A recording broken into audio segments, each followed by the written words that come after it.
Yo, yo, yo, what's the deal? It's your boy, Rubber Two Ducky, once again, and we back at it like a crack addict, man. And you already know I'm with my boy, Great.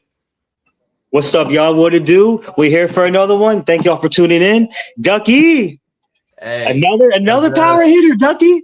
hey, I don't know what we doing, but we're doing something right because we got hitter after hitter after hitter, right? We had Keys, then we had Faith, we had Vice to start off the show, Yep. right? Yep.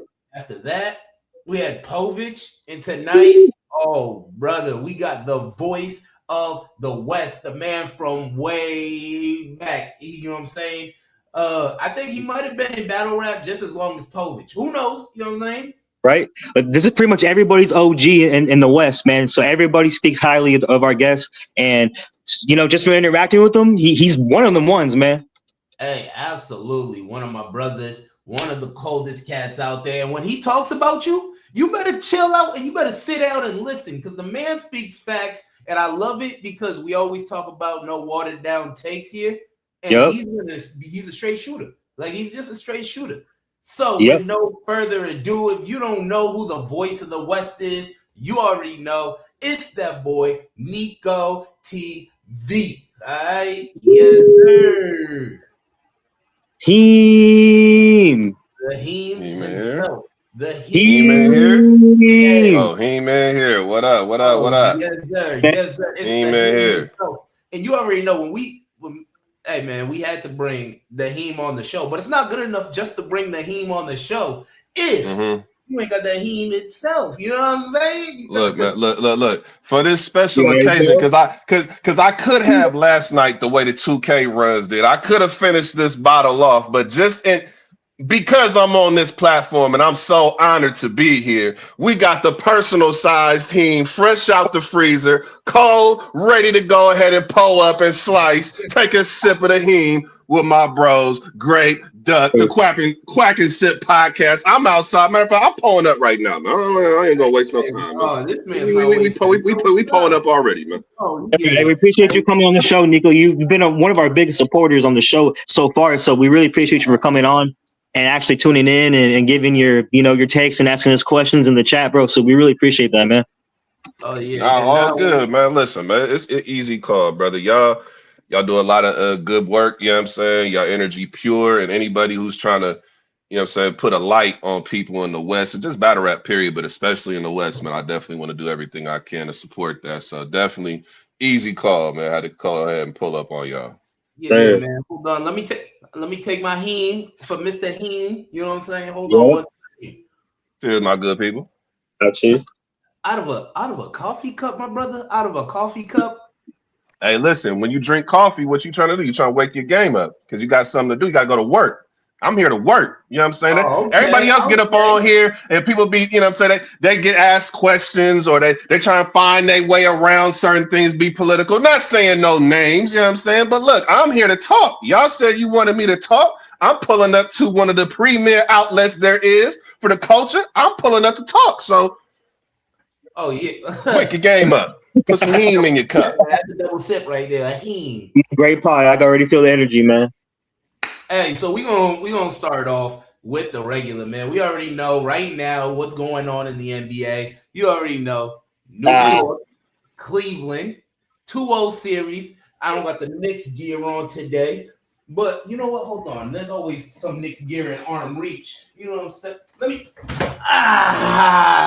Yes, sir. Yes, sir. I hate Knicks fans so much, man. I hate Knicks fans. Hey, what you think of the series so far, man? Now, let me just say this ahead of time so anybody don't think that I'm, switching sides or my team is. I'm a Kings fan. My team ain't been shit in quite some time. We did have a little minor blip on the radar a couple years ago. That shit ain't get through customs no more after that 1 year. So I don't got a dog in the fight, y'all. All I can say, and it pains me to say this because Go ahead. I'm waiting. Go ahead. I feel like this right here is what the Knicks, they've been taking out the trash. They've been taking out the trash so far this series. I don't know what's going on. That man James Harden has turned into the ultimate hidden character. You can't find the man. You can't find him anywhere. Donovan Mitchell, I don't know what your problem is, brother. This your team. This your shit. Tell James Harden to sit his ass down. He ain't gonna get the job done. You got to get the job done, because I ain't gonna lie. Knicks tape, it's Knicks belt, because the belt is out. They got a premium cheese, dirty Subway, rats in the garden. They got the belt out right now. Oh my God. Out. I couldn't. Hey man, listen, I couldn't even say that any better. I love it. Oh, this is gonna be a good one. Brad, the belt is out, Brad. Listen, you got to give credit where credit due. The belt is out in an all-time fashion right now. So I would like to see a good series, because I'm not one to just, all right, let's rush it, get 5 games, get to the finals. I'm a basketball fan, so I want to see some good basketball, but Cleveland ain't showed me anything, bro. And I thought with the other series, how they went, we would at least get something, right? We'd at least get something, but I don't know. Maybe I guess they back home right now for the next 2. Yeah, they're back home right now. Maybe they might make it competitive, maybe, but right now, Knicks tape up, bro. So shout out to all the real Knicks fans out there. You know what I'm saying? Y'all deserve it. Now, second place, it don't matter, man. While we're in the podcast, man, you know, I got the game off to the side so we can keep updates. You know what I'm saying? But right now, if you didn't know, it's 65-59. Knicks are up. 10 minutes left in the third quarter. For all my Cleveland fans out there, you're not getting a dub. I'm letting you know right now. Ooh. But right while we're speaking on the Knicks, do you think there is a way for the Knicks to? I'm not gonna go as far as some people and say win the finals, but make it competitive. No, they're playing for second place. Whoever comes out the East is playing for second place, bro. It's kind of, I don't know. It's so crazy because the way the Knicks is playing is not how they played the whole year. So if they're going to keep up this type of play with Cat stepping his game up on offense and being more of a facilitator sometimes than just focusing on shooting and scoring, if they're going to have this kind of balance and be able to play with this type of rhythm, they got a chance, bro, because the Thunder, even though they look like they was unbeatable at certain points of the year, this playoff run has shown me, you can get with them. You just can't lose the consistency. Once you get inconsistent is when they get you. But if you can stay consistent, you'll be all right. Yeah. Hey, listen, I believe. Oh, man. Shout out, salute to my brother. That's my bro, Ledge, Top Tier Podcast. That is my brother. I used to do a show with him. You know what I'm saying? The Friday Fix. That is my brother. He's saying I'm the GOAT. He the GOAT, man. Y'all subscribe to him as well, man. That's a good dude right there. Absolutely. Man. Great brother. One more thing. Look who we got in the chats. Look who we got tuning in. Wait a minute. Yeah. There he is. Hovich in the chat. Hey, but listen, I know, man. Look, man. He ain't here, and since he ain't here. Go ahead and pull up, Hovich. I know you got something over there. I know what do you drink, Hovich? You drinking like fucking Christian Brothers or some shit over there, whatever old ass beverage you drinking. Go ahead and pour up, my brother. Because we here to talk, man. Like, all right, stop it. Right? No, but hey, I think with the Knicks, man, I think we got to try to close this series out early. And hopefully we got to hope that the West Coast, that goes 7. I think we're going to need that rest. That's going to, especially that series, it's looking like it's going to be a long physical series. Wemby ain't going out like no punk. All right, I think he's gonna try to steal one of these, or he's gonna try to win one of these at home.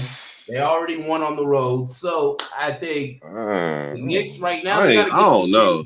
I don't know, bro. Like, listen, I'm a Wemby guy. I think that if he's not already the people, I think he's obviously gonna be the best player in the league for a good run. If they don't get him this year, it's gonna be difficult to get them in the future because he's only ascending. But right now, bro, they just put somebody in the game. Hartenstein, all he doing, putting a body on him, being physical. Now, he doing other things beyond just regular physicality. I get it. But the fact that somebody who's not even on your level could do that to you and take you out your game where you're not even having, what do you have, 4 rebounds? 5 rebounds? 4 rebounds. Yeah, to me, that's unacceptable. I don't care who they put on you, bro. As tall as you is, bro, body him up. He's only doing that because you're not giving him any physicality back. You know what I'm saying? Go at him. The same way you was going at Caruso in him the first game, you was going at Chet. Go at this dude. You know what I'm saying? He ain't nobody to just be thinking that he, untouchable. Nah, go back at him, bro, for real. My take on the Spurs is you could they're showing their inexperience a little bit. They're a really young team. So that's kind of what we're seeing a little bit. The Thunder have been here before multiple times in a sense in the Western Conference Finals and in the finals. So I think that's what's really showing right now in that series is experience and veteran leadership and people who have been there before. So they kind of have the upper hand in that situation. No matter how many points the Thunder may go down by or how many turnovers they have, they're going to have the mentality of we've been here before. So you're going to have to just beat us straight up. So that's how I feel about that series. And like I said, it really shows the Spurs inexperience in that series that we're seeing a little bit.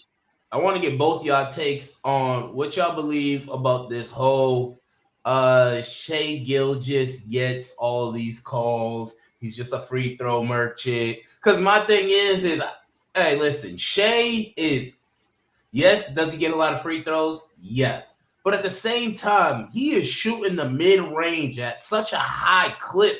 I don't know if you can do anything with that. Like, the man is unbelievable, especially once he gets that little bump off step back in the mid-range. You can't, hey, he's looking unguardable with that one move. Right? I never understood why people complain so much about somebody It don't make sense to me, right? Like, he learned something in the rules that y'all did not account for. He learned how you guys are allowing them to play defense on you. So he mastered a way to go ahead and combat that by going ahead and putting certain moves and certain tricks, whether it's swim, whatever it is that he put into his bag, and there is flopping. We ain't gonna act like it's not, but he found a way to master the art of getting these calls. To me, play better defense, lock up better. You know what I'm saying? Because to be honest, everybody says defense wins championships, right? Defense wins championships. No, it's very clear that when a great offensive player is playing great offense, that's what's winning you the championship, because you can play the best defense in the world and that man still put the shot up and he makes it. So to me, don't criticize the player, bro. You know what I'm saying? He studied the game tapes. He studied what y'all allow, what y'all don't allow. Okay, we can't do this as an offensive player. We can't do this. Okay, what can the defense do and what can't they do? Okay, so if they put their hand here and I go ahead and go up through that, okay, it's an automatic foul. Why are you mad at him for studying that? He worked to go ahead and perfect that. All you got to do is just find a way around that and work to go ahead and perfect your craft to stop him. I'm not going to knock him for what he do, because in every era, everybody had it. Jordan had a period of time where he shot 10, 12 free throws a game. Kobe had that era. James Harden had that era when he was in every great offensive player has found a way to take 8, 9, 10 free throw attempts a game. So why am I going to hate on him just because it's his time? Everybody else, find a way to master it as well. Don't hate on him. No, I agree with that, because Chris Paul, in a sense, is the same way with the rule book, like you mentioned, right? People hate on Chris Paul a lot for the the stuff he was doing, but Chris Paul was he was the person that was really digging in the rule book and finding BS rules and getting technical fouls and offensive possessions off that. So I kind of put that in the same category as Shai, like Nico was saying, that Shai mastered the game somehow in some way to where he's getting all these foul calls. Don't touch him, just go straight up. But if he makes it, he makes it. It's only 2 points. And so, like we say in modern day NBA, you rather give up the 2 than the 3, right? So I can't knock Shai for that. And like you said, Shai mastered that art form, and that's what makes him one of the best players in the NBA right now. Hey, no, I didn't say it was offense that I preferred. I just said don't hate on it. That man, though, he is figuring out how to make that mid-range basically as deadly as a 3-point. Yeah. He's playing unbelievable. In that mid-range. So we talk basketball, man. So who we got, Nico, in the finals, and then what's your finals games? What's the series looking like? I hate these because I always be wrong. All right. I think out east right now, just the way it's looking, bro, I'm going with the Knicks. I was going with the Knicks before the series started because I'm just being honest. No disrespect to James Harden. He's an all-time great player. He's probably a top 5 shooting guard, 5, 6 in terms of all-time shooting guards. He's a great player, bro, but outside of his year, and I think he even had some struggles in a year where he was the 6th man. when he was on OKC back in the day. I just have never seen him in these moments take over to the point where every single night we can't do nothing with him. Crunch time, we can't do nothing with him. Like you would think him and Donovan Mitchell together being as unstoppable as they looked at times during the season, like they'd be able to figure it out, but they don't have anything for the Knicks. The Knicks is rolling, so I got the Knicks out the East. In the West is a little different because at first I was like, man, I got the Spurs. Wemby look wild. But then I'm seeing these last two games, and it's like, hey, he got the Knicks, y'all. He got the Knicks. Y'all heard him. Yeah, Knicks going to the finals in the East for sure. In the West, I had the Spurs before the series started, but then these last two games, it's like, bro, how can you allow, like, bro, I don't care who they put against you, bro. You are the tallest, the biggest person on the court. Get your big ass in the fucking post, not necessarily the low post, but get in locations where they cannot fuck with you. Don't settle for jumpers. Don't let them body you up and then you just, I'm pushed way out here to the 3-point. Bruh, man up. I guess that's the only way, because I don't want to be disrespectful to him, but it's like, damn, bro, you the biggest motherfucker on the court, bro. And you probably the most skilled too. Like, arguably, you can make that commentary. So it's like, dude, do something. Your team need help right now, bro. They need a lot of help. You got a lot of injuries. So right now, the West is undecided. OKC got the edge right now, but if San Antonio pulled up and won Game 4, it's a whole nother series. So I don't know. Right now, I don't know. Right now, I'll stay Spurs because I'm gonna stay solid to my original pick. But it look crazy right now, bro. It looks crazy right now. Knicks Spurs finals. What you got for the series? I'm like thinking to myself, if you doing this with Hardenstein, what you gonna do with Cat? Is Cat gonna be pushing you about the paint and making you look a certain way? Like, nope. I don't know, bro. Like, is that what's gonna happen? No, can't do that. Hey, Cat's been playing like he's a big man. But I would say this with the Western Conference teams, they got a lot of injuries going on. So it's like the Knicks is healthy.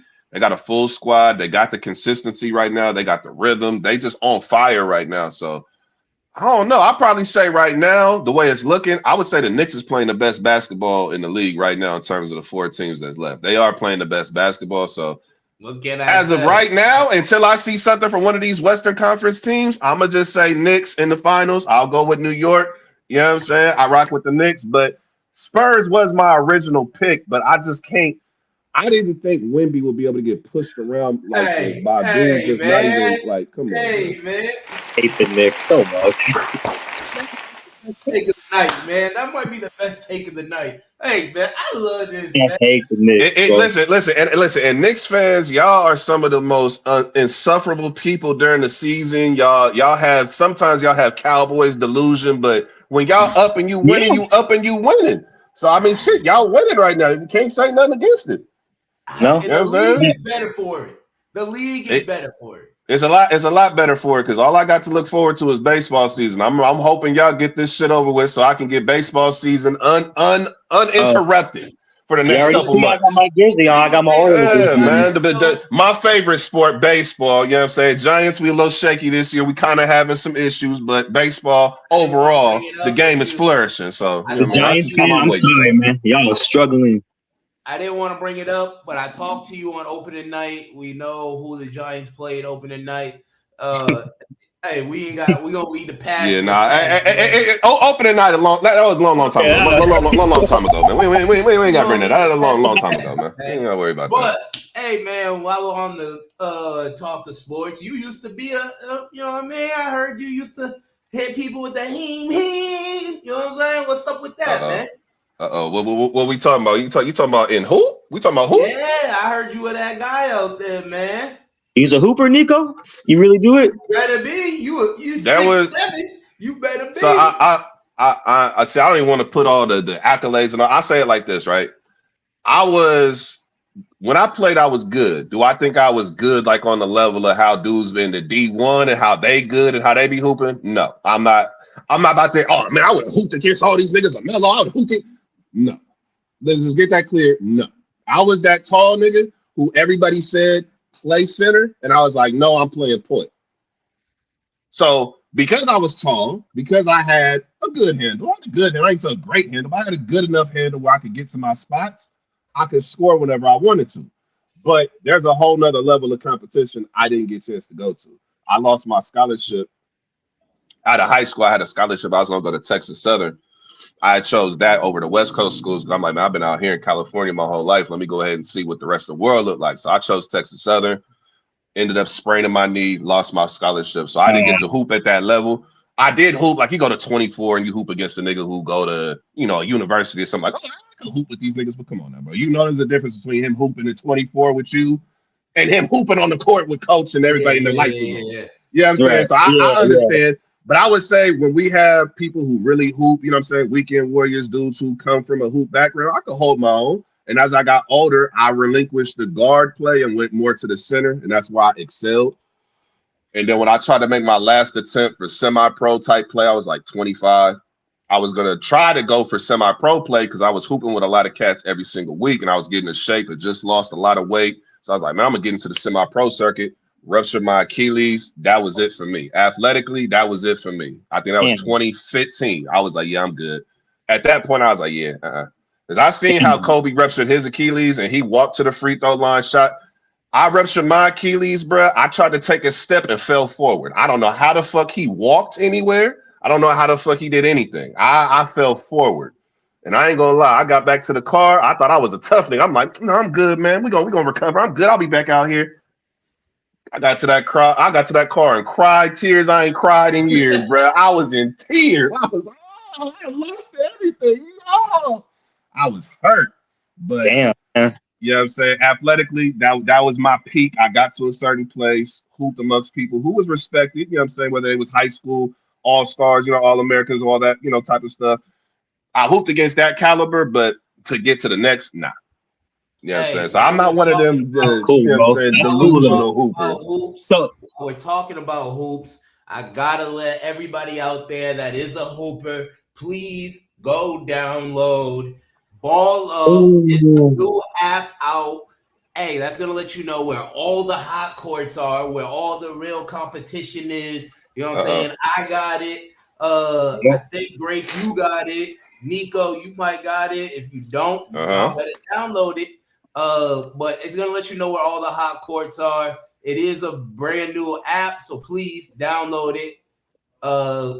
And hey, let's get hey, we'll try to put something in the description. Do y'all mind if I leave a comment where somebody left a comment at? Y'all mind if I do that real quick?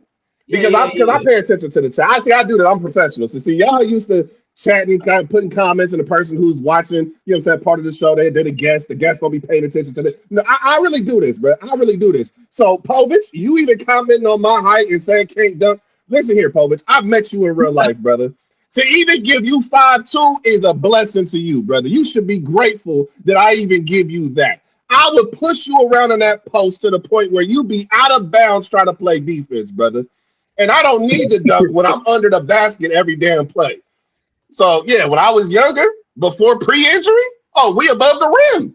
We dunking, not tomahawk. I ain't bringing it way, maybe like right here, but not way back here, but like right here and dunk. You know what I'm saying? But more than enough right now to do what is necessary to whoop on a Povich. Come on, man. Let's stop the nonsense, man. You dealing with a professional, man. So I'm ready to get into the nitty gritty, man, because I got a couple questions. I got a couple questions for you. So talk to me. Hey, man, NICOTV. Oh yeah. Let's take the slice. You know what I'm saying? But NICOTV, you're known for covering the West Coast battle, the battle scene out there. You've been doing it for years. How'd you get into that? What made you want to get into the battle scene, especially why the media side? So I just answered it directly, then kind of give you the background. So my direct answer is I wanted to start media in the West because I was getting tired of nobody covering the West Coast scene. There was one person, shout out to PB, the original vlogger in all of battle rap, not just West Coast. We're talking about everything. He was the original vlogger, the first person to step off the porch with it. And he was covering everything in battle rap, but then he also covered a lot of the West. You know what I'm saying? So he was one of the people that was doing that. But when you're in the unbiased group, when you're in the angry fan group, when you see Jay Black creating his content, when you see Three Letterman creating this content, you know what I'm saying? When you see these pillars of the community and they're covering everything going on, but then you see your scene with all these people that you watch every day that you think, man, this dude Nove, and give Nove his flowers. No, he talented. He just as talented as some. Why he ain't get no coverage? Dre Vicious, why he ain't? They talk about him. You know, Prophecy. Why they talk about the Kid Clutch? You know what I'm saying? Active. You know what I'm saying? B-Dot before B-Dot. Like, why y'all ain't talking about these dudes? Geechee Gotti before Geechee Gotti became a star when he was just on the low. I'm like, bro, they just as talented. You know what I'm saying? Young Grizz, all these people, they so talented. Why aren't y'all talking about them? So to me, it was like, ain't nobody else gonna do it? Fuck it, I'ma do it. Because I watch this shit every day. This is my favorite shit going in battle rap. I watch everything in the culture, but particularly West Coast shit. I'ma do it. So that was why I started. But even the background of just how long I've been in this shit, bro, I've been watching battle rap since. Like when I was a kid growing up, bro, I remember when I heard Big L smoke Jay-Z, you know what I'm saying? I think it was on the radio. I think, you know what I'm saying, a little freestyle, Big L smoke Jay-Z. That was amazing to me. When I used to hear ciphers and people back, you know what I'm saying, going at each other, that fascinating. Like, wow, what is this? I used to see it, you know what I'm saying, in Sacramento, you'd have certain people, they'd be on the block. You know what I'm saying? Somebody might be rapping or something. That would be fascinating to me just to see that. Would be like, damn, I like that. I like the rap. I like the hip hop. So that's my background. So I've been paying attention to battle rap since it was in text chats, since this was online, all type of shit, bro. You know what I'm saying? So for me, my love of the culture has been throughout my lifetime. And it just so happened that over the years, this side on the West Coast, you know what I'm saying, all the states over here that comprise the Western Conference, they created a scene without even calling it, oh, the West Coast battle rap scene. They just started leagues over here that ended up becoming our grassroots scene. So I've been around for all of this. And that's why I'm still here doing media, because I started off as a fan who loved this shit. And I'm still here as a fan who loved this shit. You know what I'm saying? So I got a question for that. So like who did you like connect with to get like involved with this battle rap on the West Coast stuff to be in your position? Like who was like the person that you got in contact with or whatever to be that, you know, the voice of West Coast? Like you get what I'm saying? Honestly, so my very first show that I ever did, because I started off like, I'm just going to do a radio show, right? And I'm going to do interviews. That's how I started. My first interview was with B-Dot. It was with B-Dot. That was my very first show. The same day I like, hey, I'm starting off as media. B-Dot is my guest. Now I talked to B-Dot on Twitter prior on some like Black empowerment, you know, things that was going on at the time in the world, and you know, having different dialogue. And he would say some things that I agree with. I would say some things he agreed with. So we already had kind of a mutual respect going. So when I told him, hey, you know what I'm saying, I'm about to start this West Coast, you know what I'm saying, platform, I'll be honored if you be my first guest. He was like, yeah, man, let me know the time I pull up. And he stayed there for the whole two and a half hours. He was there the whole show. You know what I'm saying? At a time where his name was ringing, like he was the guy.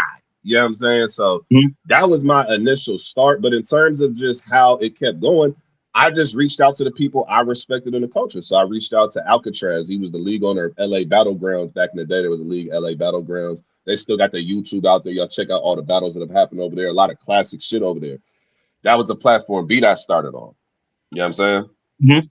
And where he got popping, where he went viral. So I interviewed him. I interviewed Ron Compton, somebody I've been watching on the grassroots scene. I'm like, man, he knew her out here. He been grinding. I want to reach out to him and interview him. I reached out to Geechee Gotti at the time. Obviously, Gotti just had a great performance on the bunker. So at that same time, I was like, all right, let me reach out to Gotti. So I was just reaching out to people that I could get a hold of. Like, hey, bro, I'm new. No, you don't know me, but I'm trying to put on for the West. Would y'all pull up on my show? They gave me interviews. And then over time, the first person who was like, hey, I want to get behind this and push was Yak. Yak is my original like co-host. He's the person who was like, hey, I see what you're doing. I also interviewed him and he was just like, bro, I'm pushing this, whatever you need. So then at that point, after like my first 4 pieces of content, which was all interview type content, after that, everybody else who pulled up to the show was based on Yak. Yak pulled up and his word was bond. Everybody's like, who is this nigga Yak supporting? Let me pull up and see what this show about. And then I started getting all the rest of the names of the West Coast. My original co-host for my very first show, who stayed with me for like the first month, Wing Truth. Got to give Wing her love. She's been in the culture. One of the people over here, pioneers over here in battle rap, not even just West Coast, but just in battle rap, period, especially for the ladies. Definitely, I'll give her flowers. She pulled up with me. My bro AJ Greg, he pulled up as well.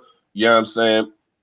Had a few people that pulled up. My bro Capo the Don, you know what I'm saying, out the Midwest. He was also somebody who helped me out when I was first starting, was one of my co-hosts. So a lot of people was instrumental in helping me out. And I guess my energy and my fire and what I was trying to do, people seen it, it was just like, hey, we're gonna support it. So I got to give all the glory and everything I got from it, the recognition to them, because they're the ones who really pushed me in a different direction. I ain't had no rep out here. Didn't nobody know who the hell I was. I was just some dude doing content. So to everybody who ever supported me over the years, everybody who supported me early, man, this y'all victory, bro. I'm merely a fan that cared, man. I'm merely a fan. You know what I'm saying? Man, So, shout out to them. That's awesome. Shout out to them real quick, man. Oh yeah.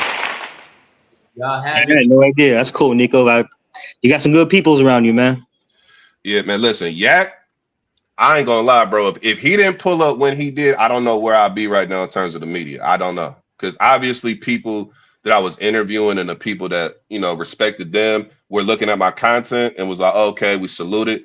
But when he pulled up, the game changed. It was like you went from an outside source, even though I'm from the West, you went from an outside source they don't know covering the West to, no, he West. This nigga really West. No, so really it was Yak. Yak was the one who said that this NICOTV, the West Coast Battle Media is what I called it when I first started, because I was very blunt. This is what we calling this shit, West Coast Battle Media.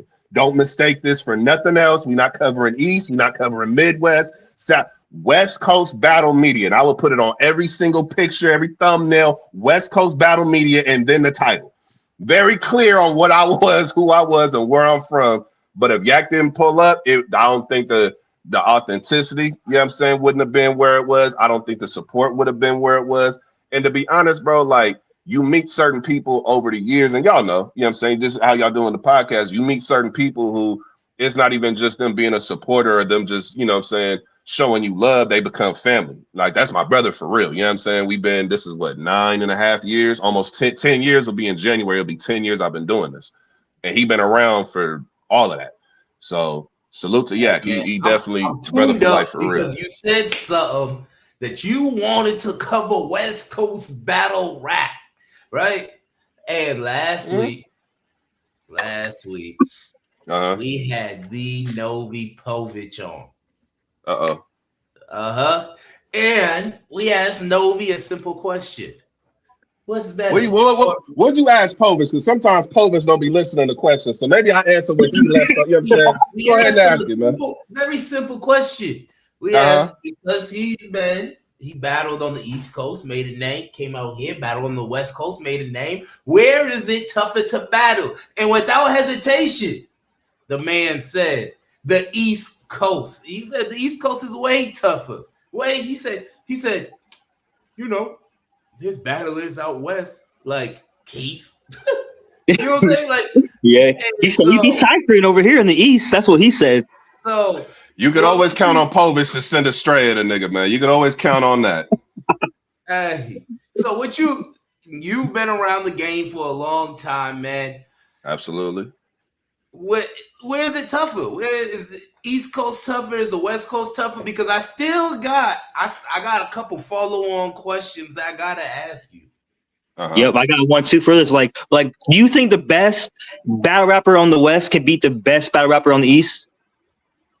Wait, hold on. Let me answer one question. Okay. I'll get to that. Listen, I'm here, man. I'm not ducking smoke. I'm not gonna name any names. Povich, if I send a stray away, my bad, brother. Peace unto you. I'm not none of the other people who might not answer this. I'm gonna answer everything. So the first question: is it more difficult to battle out west or in the east? In the east, because it's always more difficult to battle away from home. When you're at home and you're battling in front of, and I'm not even saying your home league, just if you're battling on the West Coast, because we all know each other, we're kind of like a family. We're a little, you know what I'm saying? We're spaced out in terms of, you know, you might fuck with this person heavy. Them niggas over there, they might just be them niggas, all right, they my cousins, but they over there. Right? So we live like a dysfunctional family. Right? So when you go to these leagues, ain't nobody actively like on the card like, hey, I'm pulling up and we're just all gonna hate on this person. We all want to see each other eat. We all want to see each other do great. Now, the result of the battle or what you do in your performance, yeah, we're gonna clown and we're gonna talk our shit, but we all want to see each other do well. So when anybody pull up anywhere, most of the time it's very comfortable. The crowd knows you, they know your style, they know when to react, they know when you're trying to land a haymaker. So you might say something that's not that good, but because they know your style and they're comfortable listening to you and they know you, they might give you reaction. You go to the East Coast, if that shit not fire, if that shit's not something they never heard before, crickets. As it should be. That's how you get better, by understanding what you need to create, what level you need to get to get the other sides to react to. So yeah, East Coast definitely more difficult, but I would say too, even though it's more difficult to battle over there, I would say on a whole nother level, the most difficult battle you can have is West versus West, because there's way more expectation with that. There's way more of a narrative and impact where you're from and how your name is talked about here. Now, you can have all your success on the other side and do great things. And I love it when I see people like Hansel and Justice going out there cooking on URL, and they on the next URL card coming up. So that's major. You know what I'm saying? I love when I see that shit. I love when I see them on Spaces and they be in there talking amongst all the battle rappers from all the different sides. I love it, because I want to see this get to the next level. I want to see this expanded and talked about in all these great places, right? But the thing about it is, when you battle here at home, there's bragging rights, bro. And the last thing you want on your resume, this lives forever, bro, that you took a L versus this dude over here who is in your class, in the same bracket of skill as you, or the same kind of, you know what I'm saying, people talked about y'all on the same.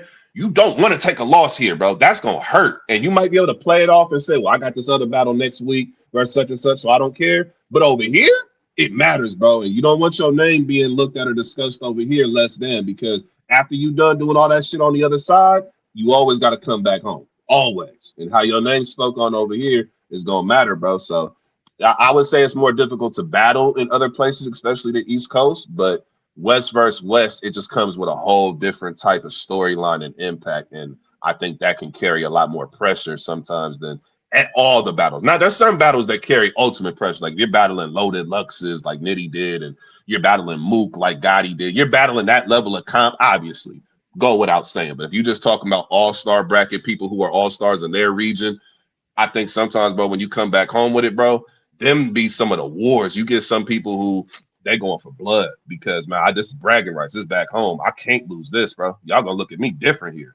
You know what I'm saying? So there's an East Coast battler by the name of Novi Povich, and I'm pretty sure hold on. Hold on. I gotta contend that.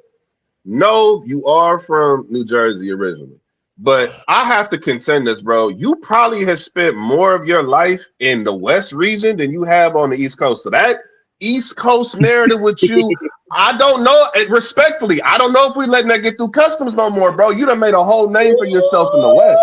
Like when people talk to me about, Nove and we talk about Ahab Legend, where the fuck you think Ahab was at? It was out here in the West. So to me, respectfully, you might originally be from the East Coast, but you done spent maybe over half your life out here and then created your name, the basis of how we know Novi P, in the West. So respectfully, brother, I consider him a West nigga. Even if he disagree, even if he think I'm not being disrespectful, it's just you made your name over here, bro. And he a legend. So if you a legend in the West scene, nigga, you're from the West. Hold on real quick. Got some explaining to do, Kobe. No, because you can still say, no, I'm from over here, but bro, his work is undeniable, bro. Like, you gotta understand, at one time he was the very best. Like, if you have a run where you are the best battle rapper and there's that much competition, you got to be one of them to be on that level. And you did that here. You know what I'm saying? Like, you did that here. So, hey, Keys, I asked Keys when he was on the show, Keys versus Novi Povich. And Keys said Povich hasn't battled in years. Right? And he said basically that he would smoke Povich. Then he did say he smoked Povich. Then we asked Povey, and he said, Keys. You know what I'm saying? So basically, Pove said that he would smoke Keys.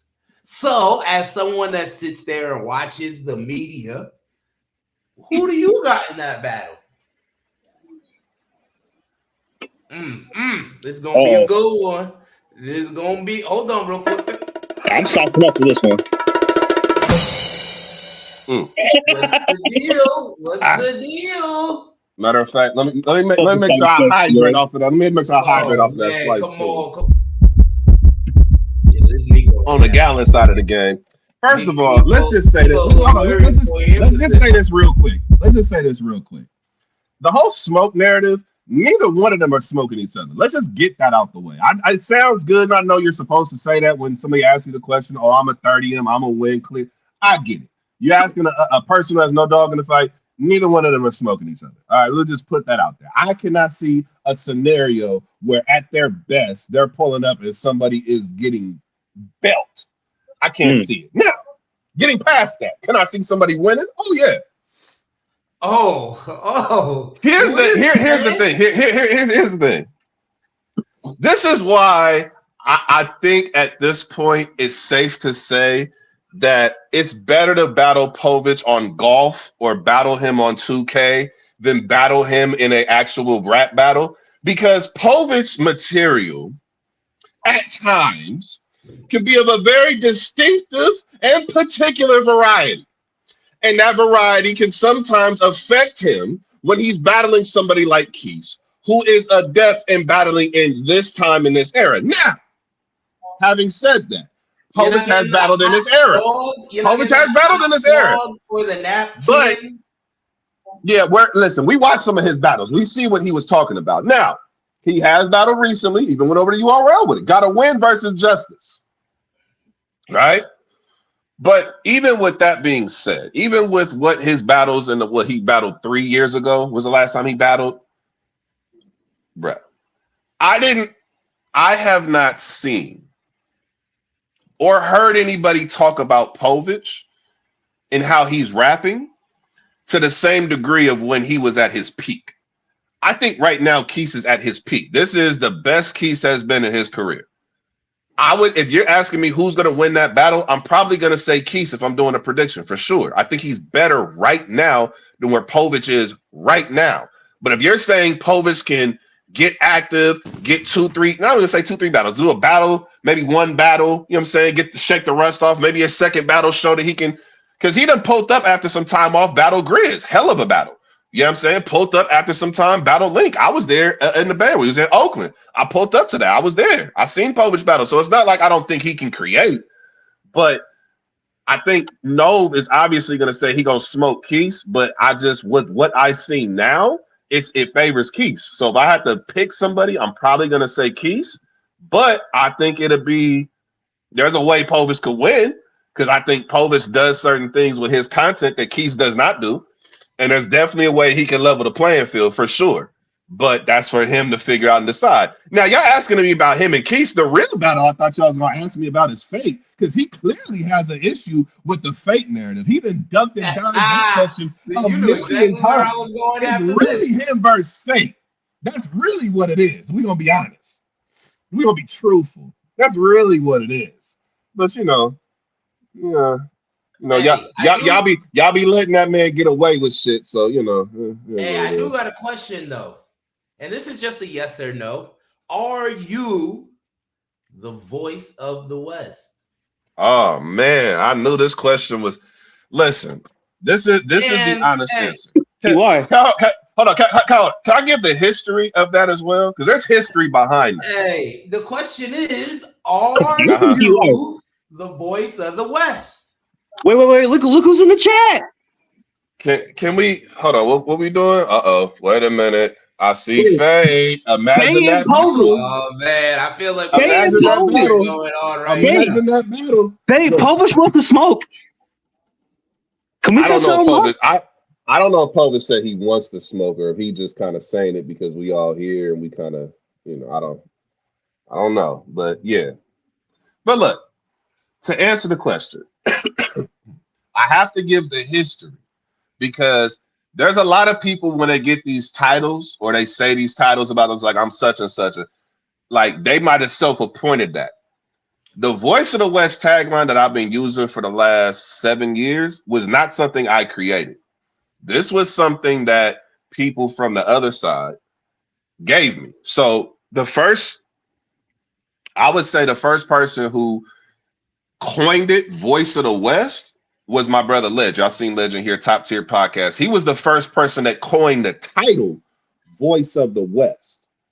And that's when I was like, all right, they calling me that. The supporters, you know what I'm saying? A part of our Friday fix that we had, Battle Rap Fix, that we were doing, the show that we had for a lot of years. And I know a lot of y'all been asking about that. So we working. We might, you know what I'm saying? We working. But he was the first person to coin the name. My brother Fat Boy from New Era Podcast. He brought me a part of the Battle Rap Commission back in 2019, where they were trying to get a representative from all the great media outlets and the culture. I was the West representative. I didn't even know they knew who I was. They brought me a part of it. So he was like, hey, now you speak for the West, man. We got to have the person who speak for the West. You voicing all that, right? So that's where it come from, that Voice of the West tagline. And I just ran with it over a period of time because people out here was like, nah, you are the Voice of the West. You speak for us, right? So that's why that name was created. As it stands right now, if you're asking me how I feel like I'm still the only person over here, respectfully, who talks about everything going on in the West. I don't just talk about one league. I don't just talk about one battle rapper. I don't just talk about my friends. I don't just talk about the people that I associate with. I talk about everybody. And it don't matter what level of competition. I was just at an event in San Francisco. Yeah, I was there. I pulled up to the event with Next. Do you know who I was interviewing? Do you know the people that I was talking to in the building? The battles are on that card that I covered leading all the way up to the event. They're not the same caliber as Next, but to me, they're all West, so it doesn't matter. I'm the only person that still does that. Regardless, I'm the only one who's still doing that. So for me personally, how I feel, yes, I think I would still be the Voice of the West. Now, is that unanimous across the West? No. As of right now, I don't think that's unanimous across the West, just on certain shit that I have been seeing. I don't think that that's still the narrative. I don't think it's still respected the same way. And granted, there could be reasons why, there could be things, you know what I'm saying, going on why that is. And, you know what I'm saying, respected in politics, wherever they might be. But if you asking me my personal opinion, yeah, I still feel like I'm the Voice of the West because I'm still the one person who's voicing for all these people. I don't care if you're an all-star, a top tier, low tier, new. I don't care who you are. You can pull up to my show and talk about your battle. You can pull up to my show and call out your next opponent. You know what I'm saying? You could do all of that. I'm not somebody who's just voicing for one demographic. There was people like Nico, man, you missing out, bro. You could be getting thousands of views. You can be getting the views. You got to talk about the Hitman Hollers. You got to talk about the top tiers. You got to talk about URL and King of the Dot. And I tried that for a period of time. And I had my most success. I have views, amazing. URL, all of that, amazing. Guess what? I didn't feel like I was doing enough for here. So I went right back to, I'm pushing for here. Let me take this new energy I'm getting from everybody, this new attention. I'm bringing it back here and I'm talking about here. So Voice of the West, me, yeah, I believe I am. But I don't know if that's unanimous amongst the West hierarchy. I don't know if that's the unanimous amongst the West support system and the people who watch battle rap over here. I don't know. But if you're asking me personally, yeah, I would say the work speaks for itself, respectfully. Not even trying to talk about myself in that way, but you know what I'm saying? Demonstrations speak louder than conversation. Show me another person out here for 9.5 years straight that's been covering this shit the way I've been covering it. Demonstrations speak louder than conversation. That's all I can say. Is because I keep up with you. I keep up with Yak and my friends out west and things like that. I got a lot of friends that battle out on Westworld and stuff like that. And I saw this. It gotta be just me. I can't hear anything. Is it just me? Yes, man. And it says right here, the official voice of West Coast battle rap culture. So I was wondering, is Nico battle rap culture? Is he the West battle rap culture? Or is he not the West battle rap culture? I cannot hear anything, dog. This is crazy. Oh man, we having a little bit of technical. Okay, hold on. Well, while Nico is gonna rejoin us here shortly. Yeah, the game. What was the? I didn't see the score last time, but I saw the Knicks were up by like a lot, up by like 15 or 14 or something like that. Oh yeah. Hold on. I'm sorry. I didn't mean to. You know what I'm saying? Let me see where we at right now with this game, man. It's on commercial right now. I couldn't see the score. 96-86, and they're up right now. With 9:18 left. 9:18 left. Hello. Am I here? Can y'all hear me? Am I good? Yeah, you I good. couldn't hear. Yo, I was over here talking. I couldn't hear anything. I'm like, damn, just the moment when niggas ask me a question where I start talking shit, you notice what happened. See, Povich, it didn't happen during your interview because you weren't this vocal and talking your shit. You was being very political and finding ways around certain narratives. They asked me a question and I spoke my mind. So that's why it doesn't happen to you, because nobody feels the need to try and cut your water off. Hey man, but we go ahead and hydrate real quick. Right? I asked that question because I saw Westworld Weekly, and at the top of it, Westworld Weekly. Shout out to Westworld, by the way. The official voice of West Coast battle rap culture, and I thought you were the voice of West Coast battle rap culture. So I didn't know if someone was trying to copy you or if they are actually. So what's going on? That's why I asked. Who is the voice of the West Coast battle rap? Yeah, I don't. In terms of like the copy, I don't think nothing like that, because there's plenty of people that's in the West Coast that do way more than me. They got a way bigger voice than me, bro. So to be honest, them even having this on their official voice of the West Coast culture, I mean, shit, they got the numbers, they got the metrics. Go to Westworld's channel, look at their numbers. They got the metrics to show that they are the #1 platform on the West Coast. If you go to spaces and you see G Will, if you see Madman Leak, if you see Foet Dev, you see them in them spaces, 9 times out of 10, that space is going to be jumping. 9 times out of 10, they're going to have the most listeners for that space talking about whatever the fuck they talking about over there. When you see on certain battles throughout the culture, shout out to Nino, a part of staff. You see what Nino do, and you see him around all the battle rap events, whether it's at Gnome Summer Madness, all the leagues around East Coast, South, everywhere. You see him outside. So them saying they're the official voice of the West Coast is why I said, to me, if you're asking me my opinion about myself, yeah, I would still say that, because I'm committed to the work and I've been doing it for the last 9.5 years. But if they're saying on here, hey, Westworld Weekly is the official voice of the West Coast battle rap culture, they got the argument, because you can look at, you say, okay, well, what does it take to be the voice? Do you guys have the work? Look at their catalog. They got the work. Look at the people on their staff. They got the members. You know what I'm saying? So they got just as much a chance to say that as me. And if that was their way of saying we are the new voice of the West and we're done with that old voice of the West, so be it. Who am I to say anything, bro? They got it.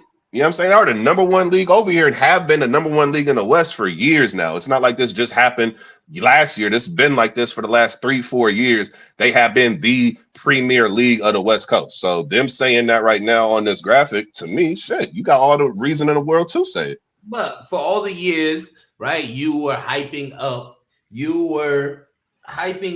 and building the voice of the West. And then for someone just to take over, now is there any sort of issue? Is that gonna limit the content that you're making and putting on with the new up and coming artists and things like that? Or is it you are working with Westworld to produce and continue to put on those new and up and coming rising stars out in the West? To answer the question for that, no, about pushing you out or people, you know what I'm saying, whatever that is, no, because when I pulled up, PB was here. I told you, PB was the original vlogger and he was the first person covering out here. Also, who used to do recaps and do coverage over here was Reese, RX. She used to be doing a lot of recaps and stuff, covering content over here before I pulled up. Also, another person who was doing media before I came up over here, my bro Katos. He was the first person that told me you should change your shit to NICOTV. He was the one who was talking to me first about that before I ever did. And then my bro Ledge also co-signed that years later, like, nah, NICOTV just sound better than West Coast Battle Media, because you're the one doing this. It's not like it's a whole bunch of cast of people of an outlet. No, it's just you, like NICOTV, saw that shit. So to me, when I pulled up, they were already here. So when everybody was getting behind my channel, getting behind my content and pushing me out there, and you see that I'm dropping all this content every single day. We have a radio show 5 days a week. Sometimes I do a radio show all 7 days of the week, every single day for months straight. What do you think that meant to the other people who was here? PB was what was going out the door. I was 6-7 months in. PB was on his way out. Katos was still here. Kato's has history. Kato's is part of the PG bloggers. I don't know if y'all familiar with that, but that was a media platform created for all of battle rap at the highest level. He was one of the people that founded that and started that. And that was something major in battle rap, not just West Coast. We're talking about battle rap. He was here before me. You know what I'm saying? So I don't think he looked at it like, oh, this dude trying to take my spot in the West. No, there's here for everybody. When I was doing my thing and Kato's had left, PB had left, yeah, I'm saying it was just me over here. Ethan pulled up when he pulled up with the Riot Network with Geechee Gotti and Kevin Parks when they had their media outlet and they was doing a show. Ethan was a dude who used to he'd take pictures. He had a camera out taking the pictures. He'd be doing interviews and doing content, hosting the show. He pulled up for a period of time. I salute and support him. After a while, Bumpy Bars, salute to my brother Bumpy Bars. You know what I'm saying? He pulled up. He do the media. He covered everything in battle rap, but he also covered the shit that he do here. I didn't get mad and say, oh man, you done pulled up and that. No, nigga, pull up. Pass me up, please. Because I don't want to be the main name over here and I'm the highest you can get. Hell no. Nah. Push me out the way so we can get this shit gone. For real. When Bad News Brown pulled up, Bad News Brown, that's another name over here who pulled up. He does events now. Y'all know him as Rooftop News, the dude who books battles for Keith and Fate and other people from the West Coast. So you see the battles that he's produced. Keith vs. Rum Nitty, Keith vs. Geechee Gotti. He started off in media. When I first met him, he pulled up in Sacramento. Hey, bro, whatever you need, anything you're trying to do, I want to see you be great. I want to see you take this shit to a whole nother level past what I ever could. I want to see this shit go wherever you're trying to take it, bro. Whatever you need, I got you. I didn't take it offensive. So now we fast forward to now, them saying this, please be the official voice of the West Coast. Push me to, it's not like I'm finna not be over here or people gonna be like, man, well, Nico ain't the voice of the West no more, so I guess I can't listen to what he says. Listen, bro, they're covering Westworld. They are covering Westworld Weekly. They're covering what they're doing on their platform. They're not covering what Casual Conflicts is doing. Respectfully, they're not covering what Toys is doing. Get what I'm saying? They're not covering what this battle rapper who hasn't made a name is doing. But when you say, right, you said they're... So that's where my importance is still out there. They're covering Westworld, but then at the same time saying West Coast battle rap culture. They're not saying Westworld battle rap culture. They're saying West Coast battle rap culture. Now, and that's where my confusion of it is, because you, for the longest time, have been known as the voice of the West. Right. Everybody goes to you. Not the voice of California, not the voice of Seattle, not the voice of Arizona. You are the voice of the West. So you're saying they're covering Westworld, but they are saying that they're covering West Coast. So that's why I'm wondering, are you the voice of the West? Is the Westworld Weekly the voice of the West? So I think the simplified way, bro, we all a voice for this shit. And I think that when you're talking about, when I say that they're covering Westworld, think about who their roster is. When I'm saying that, their roster is literally the very best battle rappers over here. So if they're covering Next, Grizz, Miggs, Dev, Keys, Fate, Clutch, Cali Smooth, Real Name Brandon, they're covering all these people. The Miggs, all these people that they're covering, right? Justice, they're covering all, Cancel, they're covering all these people, right? When you're talking to people who are in the spaces and you're talking to those people aren't pulling up over here for who's opening the card on one of the little leagues that's over here. And that's not, I'm not saying little leagues to disparage it. I'm saying it so we can have real dialogue. They're talking about the highest level of battle rap here. They're talking about people who are synonymous. Their name is synonymous with greatness and success and somebody that got to be seen in other regions. If you were to send Keys to another region or Fate to another region or Hansel, you see Hansel's main event URL. So when they say we're the official voice of the West Coast region, that's not like they're saying something that's wrong. Look at who they're covering. Look at who they're talking about. And again, me personally, I haven't done my deep dive into listening to their first show, so I don't want to butcher anything that was or wasn't said or what they elaborated or how they articulated it. So I don't even want to get into that breakdown, but I think there can always be more than one voice. I think me saying I'm the voice of the West and having that tagline for the last 7 years, that's just based on the work that I had done over the years at that time to earn that name and then people sticking with it. There's still people over here who still call me that for sure. I don't think that it'll change for some people, but for others it might. Because when I go into spaces, guess what? I'm not Nico, the voice of the West. You know what I'm saying? You're somebody in the West Coast. I'm who's this? Nico, who is Nico? You know what I'm saying? Why They is got that? that. I'm saying, like, there's multiple ways to be a voice. Like, look, Geechee Gotti, the greatest battle rapper in West Coast history. He got that title. He #1 all time. Guess what? They called him the face of the West Coast. The face, right? Mm-hmm. The man who's literally rapping and using his voice to cook somebody else in the ring, to put in work. Using his voice, they say he's the face, right? But guess what? At one time, before it was Gotti, it was Diz, or it was Danny, if you were looking at more of the street scene. You know what I'm saying? Danny Myers. Like, there's more than one quote-unquote voice, more one quote-unquote face. It just depends on what circle you're in that you're talking to. Some people are going to be more readily identifiable with Westworld, and they should be, bro. Do y'all understand when G Will got out, right? Because G Will got locked up, right? And when he was locked up, I remember I had a conversation with him a couple times, but one of the conversations he was asking, you know, about the scene and everything, and man, what's going on? And man, I can't wait to get back, man. He was getting mad that it was like, man, what's up with the scene, bro? You're not doing things like it was before I got locked and all that. He came home when he did not have to, created a platform and put in a gang of work for the West. There's people who have had prominent battles booked that were not getting booked nowhere else. Should they not feel like at this point in time, after doing 4 or 5 years of that type of work and that type of groundwork, you got Rum Nitty versus Grizz, one of the best battles you can watch in battle rap. You can send that to somebody who's brand new to battle rap and tell them, watch this battle to go ahead and understand what we do and why we like this shit. A person who has put that type of effort and that type of shit in there, if he wants to say, and he wants to say, hey, me or Leak or whoever else is now the official voice, he has every fucking right to say that shit. Look at his body of work. Again, demonstrations speak louder than conversation. This isn't somebody who has no work or just pulled up last week saying, hey, man, I'm the voice of the West. No, this is somebody with pedigree.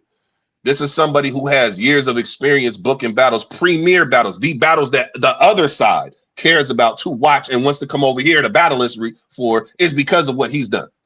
So to me, that goes without saying. He should be able to make that argument. And if they're moving in that direction, cool. I'm not going to be one to try and like, oh, no, I'm the voice and y'all. No, I'm going to support y'all and what your efforts is doing, because that would be fake of me if I'm sitting here saying, man, every other time somebody pulled up with a claim for media or wanted to do something, man, I got in the way with my pride and said, no, I don't want that, bro. Y'all get the fuck up out of here. Man, hell no, bro. I want this shit to be #1 again. There was a time period when Geechee was winning champion of the year and Nitty winning champion of the year, and we was in caffeine era, and we had all this going on. The West Coast runs battle rap. I said in the Western Conference Facebook group earlier this year, I said, hey, man, do y'all remember that time when everybody in battle rap used to say the West runs battle rap? Y'all remember that? Do y'all feel the way? Like, does that not hit y'all? Does that not hurt your soul that they're able to look past this now and not call us #1? That don't hurt none of y'all? To me, that hurt. You know how easy it was for me to do media every week when I knew I could get on this fucking airway, put on a camera like this, and talk to all these niggas from all these different regions and tell them the West runs this shit? You know how powerful this was? You understand me? So I want to see this shit elevate and get to that highest level. So looking at Westworld Weekly, the official, I'm a verbatim what it says, the official voice of West Coast battle rap culture. The West is still the best. If that is who they are pushing as the official voice of West Coast battle rap culture, I'm getting behind that. I am personally. And anybody who support me, do not look at this as some challenge or it's weird. No, support this shit the same way you support me. Because supporting this and pushing this to the highest level is how we're going to get more shit done over here. It can't just be me by myself covering this shit solo. We need more. We need people with a presence. So yes, I support this 100%. I won't lie. I'll be honest. When I seen it myself, because I seen it myself, I did. I admit. I seen the voice. I said, damn, I must not be shit. I ain't the voice no more. Damn. That was my gut reaction. I'll be honest. I'll be lying if I didn't say I had a gut reaction to it. But listen, this is all about the West and the improvement of here, bro. So I would be fake as shit if I was going to talk down on this. Nah, salute to this shit and support this shit, because this is major and this is what's needed. So salute to Westworld, G Will, Leak, Dev, Nino, Yak, everybody over there who's a part of this. If this is the direction we pushing in, I'm pushing with y'all too, for sure. Nah, absolutely. I mean, shout out to you. if you have not tuned into Westworld, tune into Westworld You because do. hey, I got a bunch of friends, I got a bunch of family that battle and support Westworld, and Westworld never disappoints. No, But that's my favorite stage of battle rap right now, man. Out of all the leagues, Westworld is my favorite to tune into. It seems like to be the most smoke in that stage. but we ain't done with this page, Nico. And What's going on? You might wanna take a slice for this. I know you switching between the water and the slice, but I need you. Listen. I know it's sacrilegious to be drinking water and drinking heme at the same time, but the nigga's sick. I really was not gonna. I've been drinking in a minute since I've been sick this past week. I'm trying to fight this shit off. I still pulled up with the heme. But I still gotta hydrate too. A nigga gotta still make sure I'm good at the end of the day. So we gonna sip the heme. But we gotta hydrate too, people. That's all. I don't want to tell everybody a secret, but listen, everybody, that ain't even water in that. That's vodka. He's tricking everybody. This man's a sick individual, and he's drinking the dark with the light. He's a sick individual. Come on, brother. My secret's supposed to be my secrets. I told you that in confidence, Doug. Oh, that's my fault. That's my fault. But I thought the people should know. But, hey, it's fair. Listen, I'm not done with this page. Like I said, we gotta talk. You've always talked about those that are up and coming and putting on with the West, man. So we gotta slide to the side of the page where it says top 10 rising stars. I didn't get the full screenshot of who's 9 and 10. I apologize to who's 9 and 10. Number 8, not 9 and 10. I got 9 and 10 for you. Number 10 is Bucks. Number 9 is Odyssey. So salute to them. Okay. Shout out to them. Yep. How do you feel about since you brought them up? How do you feel about those two? How are they growing? And where do you think they're weak at? Where do you think they need to get stronger at to be on the other side of the page where it says Westworld top 10? Well, I would say that I'll start with the weakness first because I feel like that's a little more obvious. I would say it's just experience, bro. Like everybody, Bucks and Odyssey have been here now for I think about 3 years. I think Odyssey maybe might have been here for 4 years, but I think at this level of battle rap where it's starting to get more competitive and you're starting to try to make your push, I feel like this might be his first year. Bucks right now, I know he hurt his leg or something like that, so he's trying to heal up, get back right. So I know, you know what I'm saying, when he get back right, he'll be able to. But when he was outside, he was putting together some really dope performances as well. I just think it's experience, bro. Like somebody that I really got a lot of respect for. Shout out to Coffee, you know what I'm saying? Coffee Brown, y'all see her battle rapping, she winning Wody, you know what I'm saying, and all that. You see her out there. I know a lot of y'all know Coffee for a lot of reasons, but I respect just her IQ when it comes to this battle rap shit. She used to pull up on my show. You know what I'm saying? When I first pulled up, she's pulled up on my show a lot and give a lot of game. And she said something to me that when she said it to me about 4 or 5 years ago, I was like, I'm gonna use that as the new standard going forward because there's a lot of merit to it and there's a lot of truth with that. And I like that breakdown.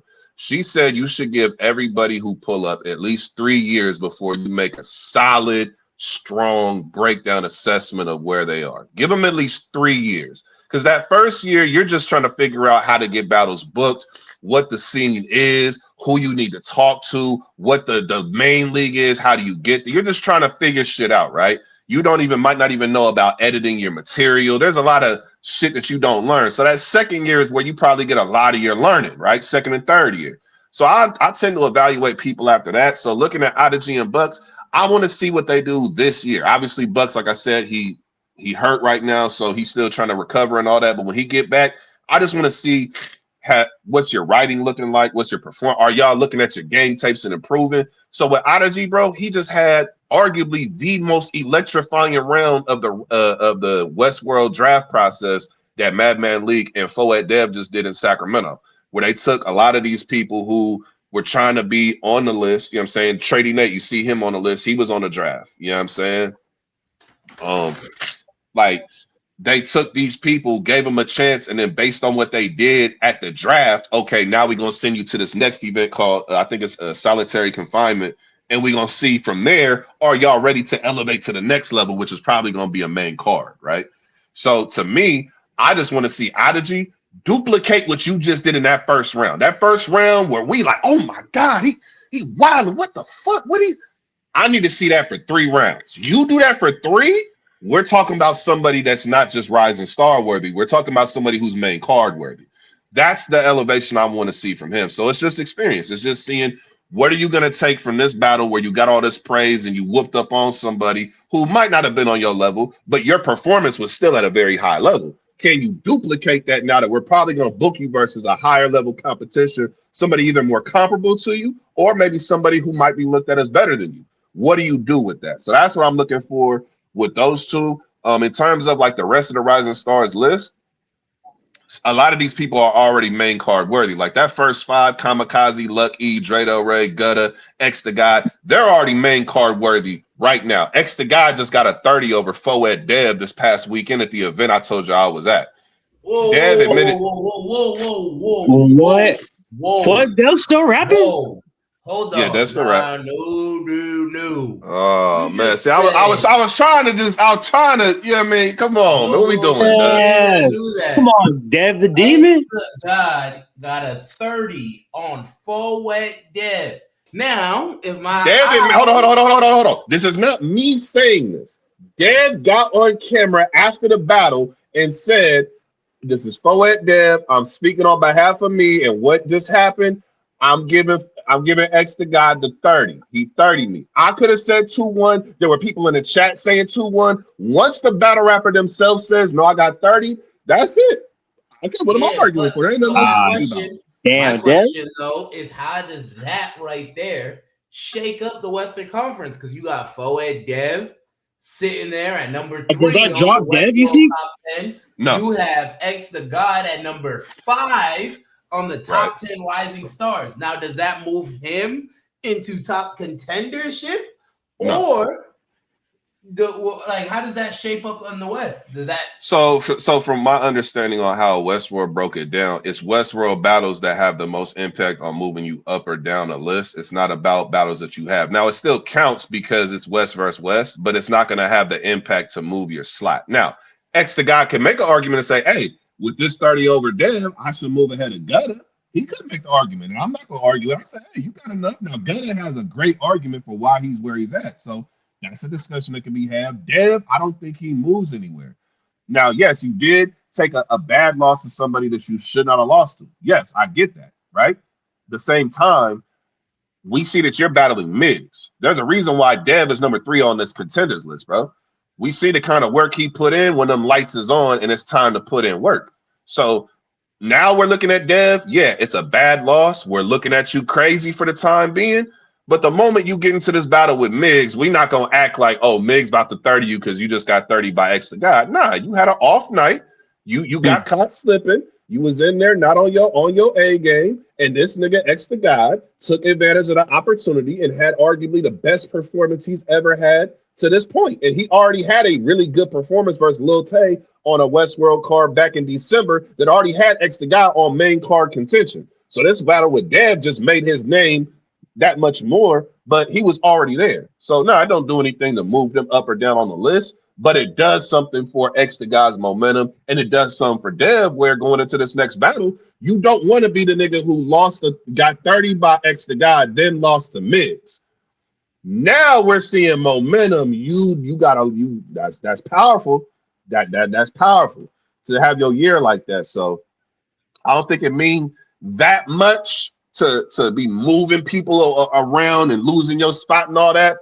But if somebody said Dev should move down a slot for the loss or X should move up for the win, I don't got no problem with it.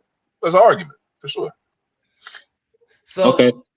Oh, go ahead, Great. Go ahead, Great. I was gonna say, so how do you feel about the top 10 contenders? Do you think that list is pretty accurate? Yeah. Oh, by the way, real quick, I'm sorry to interrupt, but the Cleveland New York game just wrapped up 121 to 108, New York. Oh, 3-0. Hey, Jalen Brunson, 3-0. Jalen Brunson with a 30-point game. Evan Mobley with a 24-point game. Oh my God!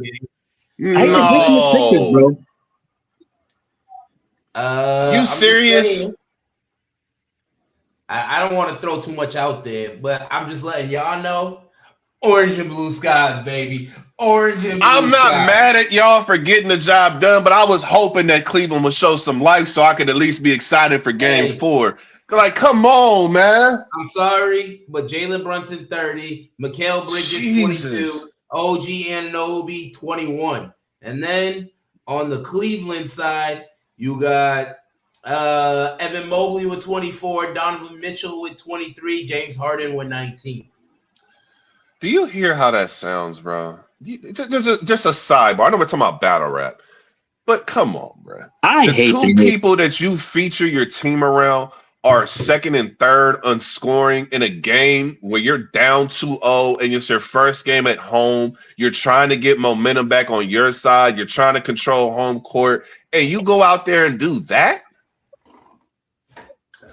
I didn't want to have to break the jersey back out, man. But I'm just saying. Orange and blue skies, baby. Orange and blue I'm not mad at you. Listen, so shout out to the Knicks, man. Y'all powerful right now. Y'all real powerful right now. Great. It is what it is. Hey, great. Hey, real talk. Hey, I might go outside and climb a light pole. I ain't gonna lie. I might go outside and climb a light pole. Nah, okay? Duck. Hold on, Duck. I gotta say this. Great. Look at me, great. You gotta hear this, man. Right now, at this moment, the Knicks is heme. I'm sorry, the Knicks is heme right now. I'm sorry, they are. They come on, they wildin'. Come on, man. I hate the Knicks so much. Probably more than 76ers. Listen, they heme. I listen. I understand. I get it, but oh yeah, James Harden. Donovan Mitchell, where y'all at? Gonna get swept in the conference finals. Come on, Cavs, do something. Hey, I just wanted to bring that up. I'm sorry to interrupt, but we were talking about the Westworld top 10. I know the Knicks 3-0 on the Cavs. Just if you didn't know, Grape is a little distraught from it. But Knicks 3-0. You know what I'm saying? At this point, Knicks in 4. You know what I'm saying? I don't want to talk about it. That's powerful, man. Knicks in 4 is crazy. That's crazy. Knicks, please, not the Knicks, God, please. Hey, 1 second. I'm sorry. I don't mean to interrupt. Baby! Yeah. Give me that broom. The Knicks are sweeping. You know what I'm saying? Hey, hold on. Hey, Duck, when you sweep it up, I got somewhere for you to throw that shit away at. I got somewhere for you to throw that shit away at. Duck. I got you. Don't worry about it. I got something for you. You throw all that shit away in here. Oh, man, anybody but the Knicks. It don't matter. Y'all gonna get BTA'd in the finals, so. Yeah, no, that's what y'all said when we got to the Eastern Conference. Yeah, hey, y'all playing for second place. Yeah, that's what y'all doing right now. Yeah, babe, the big broom.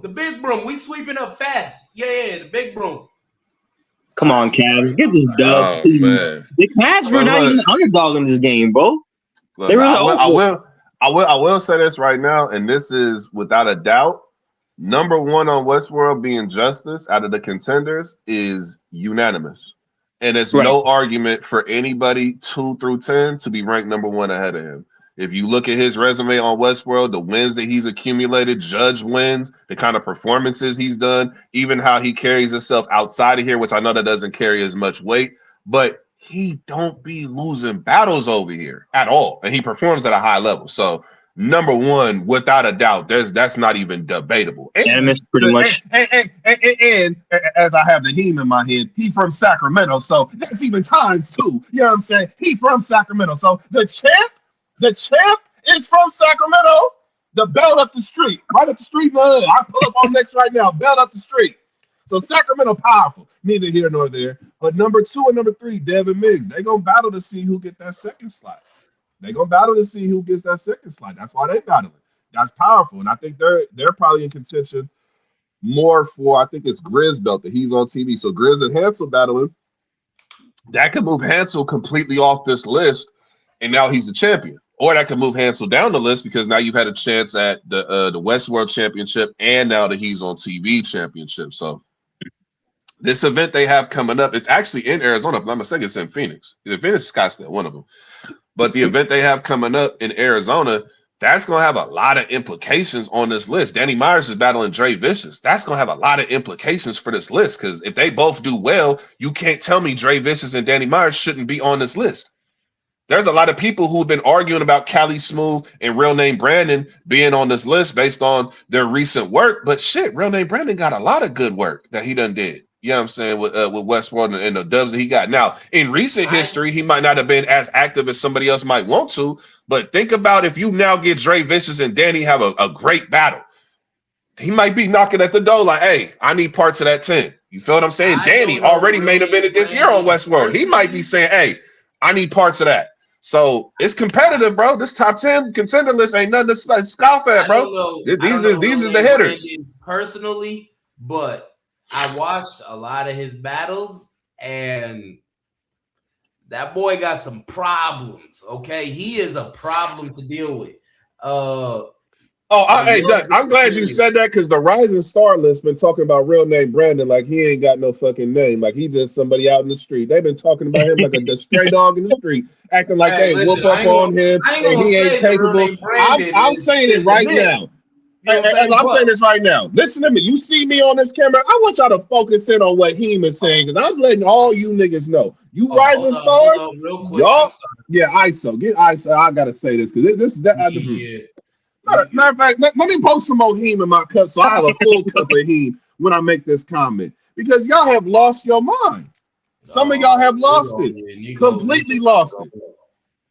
Yeah, my family. Let's get this right so that way Nico could get it. You know what I'm saying? Oh, I have to. This is a public service announcement. Listen, so all y'all, and I got the Heem in my hand. Got the Heem here. You know what I'm saying? And then listen, sidebar, because niggas like, what does Heem mean? If you're from the West Coast, if you're from California, you should know what this means. Bleezy's and Heem. Mac Dre had a song back in the day. Rest in peace to the legend, the GOAT. Mac Dre, Bleezy's and Heem. I call Hennessy, Heem, and a blunt a Bleezy. You know what I'm saying? So when you hear me say Heem, that's what we talking about. We talking about Hennessy, Privilege, XO, all of that in the same family. That's Heem. So let me go ahead and say that while I got it in my cup. You niggas are about to piss this nigga Real Name Brandon off to the point where he might dog one of you niggas in a battle. Y'all might want to stop bothering him because he ain't bothering none of y'all. He ain't saying nothing to y'all. He ain't being disrespectful. But y'all keep thinking it's sweet because he ain't been out here battling like that. And maybe you didn't like his last performance with Snake Eyes. Some of you need to be real careful how you talk to him. This is a nigga when the lights was at their brightest in Houston, Texas, with I think what was it? They said at the time they said it was 3,000 or 4,000 people in the crowd, and there's $25,000 on the ground. You know what that nigga did? Had arguably one of the performances of the night with Sue Surf on the car. Leave that nigga alone. If he get mad enough and feel like he want to get out there and really prove a point, one of y'all might be in trouble. Y'all might not want to keep barking up that tree, but because I am who I am, I want to see y'all keep barking because I want to see Real Name Brandon get mad enough. I want to see my brother get mad enough to come up and want to smoke one of you niggas. I want that. So keep talking, but just know, I said it could backfire. He one of them. He's one of them. Stop acting like it's sweet. So, Nico, I got a question. So we had Keith on the show a couple weeks ago, right? And he said that he could smoke Saint. How do you feel about that opinion? Woo.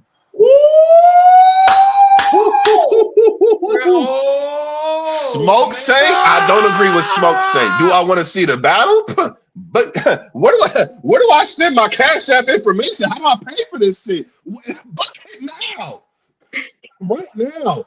Nigga, that is a great matchup. Saint and Keith, and I think right now, as they are right now, kind of where their trajectory of their careers are at, that'd be a really good battle right now. I think all the All-Stars got to battle each other before their time's up, bro. Like, I think that'd be a really dope battle to see. Obviously, he's number 4 on the list. I think Keith is, was he ranked number 9, I think. 9, I think number 9. So yeah, even with that being said, him being ranked 9, I still think like 9 can still catch phase with people that's ranked higher. You know what I'm saying? It's happened before. So, you know what I'm saying? I heard him talking shit to Justice the other night. Shout out to Keith. You know, my brother, he was talking shit to Justice. And Justice was like, man, you know what I'm saying? Maybe at some point we might be able to lock in, you know what I'm saying? But it's a system, bro. Westworld real strategic and how they book this shit. So, you know what I'm saying? If they feel like that's something that they want to put out there, I'm all for it. That's a hell of a matchup for sure. So one more question: Would you like to see more of the top 10 contenders battle each other for the number 1 spot or number 2 or whatever it is to battle next for that belt? I want to see all these dudes battle and a process of elimination. See who's left standing. Because right now, the problem with Next right now, it's not a problem because it's not his fault, but he's battled so many of these people already that a lot of them are not interested in just doing a rematch. Like, he's already battled Miggs. He's already battled Dev. He's already battled Clutch. He's already battled Cali Smooth. He's already battled Real Name Brandon twice. You get what I'm saying? Like, he's battled so many of these people already. Yeah, he's battled Fate twice. Like, he's battled so many of these people, bro. He's battled Hansel. You hear what I'm saying to you? That's a lot of people out of that contenders list he's already battled. He just battled active. He just battled active this year. You know what I'm saying? So that's not a battle that they're going to want to double back to. You already battled him. So it's like he's running out of opponents. So that's why I'm saying a Dre Vicious and Danny, or even let's say Cali Smooth, he got serious and said, hey, I want my rematch. Like, you got to get people who he hasn't battled yet in the mix, because if not, I mean, you're going to have to just wait around for somebody who's like, hey, man, we on fire and this is what we want to see. I mean, it is what it is, bro. But for Grizz doesn't battle that often over the years. So for him, there's still a lot of people available for him to battle. So it's just strategic right now. I think it'll work itself out as time goes by. And obviously, I know they put out there they want the Justice and Next battle if they could ever get that, you know what I'm saying, to go. Yeah. But it's a lot there, bro. Like, you got to think, bro, there's 2 belts now. I think allegedly there could be a 3rd belt potentially. So right now, man, and you got the Rising Stars. Number 1, 2, or 3 on there might be able to jump up into the top 10 contention. Kamikaze got a hell of a case right now to be like, bro, look at what I done did over here. I think they should have a tournament over here. I think us as fans want to see a tournament for that spot. I think that's what needs to happen. So I think Westworld or whoever it is needs to put together a tournament just so they can all duke it out. Then we can really find out who it is, who the champ really is. You know, we know it's next. I think that's the ideal situation. Great. But I think the thing with that too is, bro, is that where tournaments are needed, a lot of times it's like, I don't want to keep doing tournaments. It's not like they're doing 6-7 events a year to be able to keep having tournaments over and over and over. Right. They're maybe doing 3 events, maybe 4. So you might not be able to have a tournament that, you know what I'm saying, every year. So I think once every couple years, you know what I'm saying, I think that'll be good. But just the fact that you have like a Miggs and Dev, that already handles a part of that list right there. Hansel and Grizz, they fighting for the belt. You getting some of this right now. So it's not a tournament, but you're getting certain elimination type matches already. So that next event now, okay, we have a better picture of what's going on. We know who's where. So I think this next event will be crucial, and it'll explain everything going forward for the belts is concerned. You feel me? When we started the show, you talked about how the West is a lot like a family, right? Mm-hmm. And dysfunctional, but a family. But family, you know what I'm saying? Mm-hmm. So how does that family aspect get played into that battle? As we saw on iBattle, Keith and Fate, they're both on the top 10 contenders list. People want to see them battle. But if it doesn't make sense, then it doesn't make sense to them. How does that start playing into that top 10 contenders list where it's like, bro, this guy's my family. I can't just battle him for nothing. Now, does that drop you? Does that raise you? How do you feel on that? I don't think it would drop you. I don't think it should drop you based on you saying you don't want to battle this person, but it is going to freeze out your opportunities to battle. And in the process of you doing that, somebody might pass you up. So you're not intentionally being dropped, but if you're not battling somebody that they want you to battle, and this could potentially have an effect on you moving up this list, or you potentially getting a battle that can help you move up the list or help you get the battle that you want, you could get passed up in the process. Like, there's people who's active right now that's working. Like I said, listen to the names I just said on this card. I just named 6 people for you. Dre Vicious, Danny Myers, Dev, Miggs, what was the other one? Hansel and Grizz. That's 6 people. 5 of those people are either contenders or on the cusp of being a top 10 contender. You get what I'm saying? So that's a lot of impact. There's a lot of battles there, bro. So I think for somebody like Keith or somebody like Fate, like, them saying they don't want to battle each other, or hey, I don't want to battle this person. I understand it. I get everybody has battles that they do and don't want to do. They have their rationale for it. And I think everybody should be able to stand on their own merit. The other side of that, though, is that league is not obligated. If they got other shit in motion or they got other people that they can push, they're not obligated to hold your spot for you. You feel what I'm saying? Maybe they could do that for somebody who's number one. You know what I'm saying? That might change to number one. I can understand it. But even then, I wouldn't like say, oh, you should. But number one got a lot more bragging rights than number 9 to say, hey, I ain't going to do this battle. I can't do this battle right now. I'll get on the next card. You feel what I'm saying? Now, Fate said he'll battle whoever, but I'm saying just in a general sense, not even want to make it about Fate and Keith, but just in a general sense, if you are not able to perform, there's people every single day rapping, bro. You know what I'm saying? This is why I say when you're in battle rap, there's a window of time, not even for you to get out the West, but to get out of battle rap. You got to understand, Conceited, whenever you ask him who he is as a person, how he got his name, I'm a battle rapper. Y'all know him from Wildin' Out. You see him on Wildin' Out and all the content he's created over there with Nick Cannon and all that. He always says, I'm a battle rapper. Being a battle rapper, putting on in this culture, put him on TV.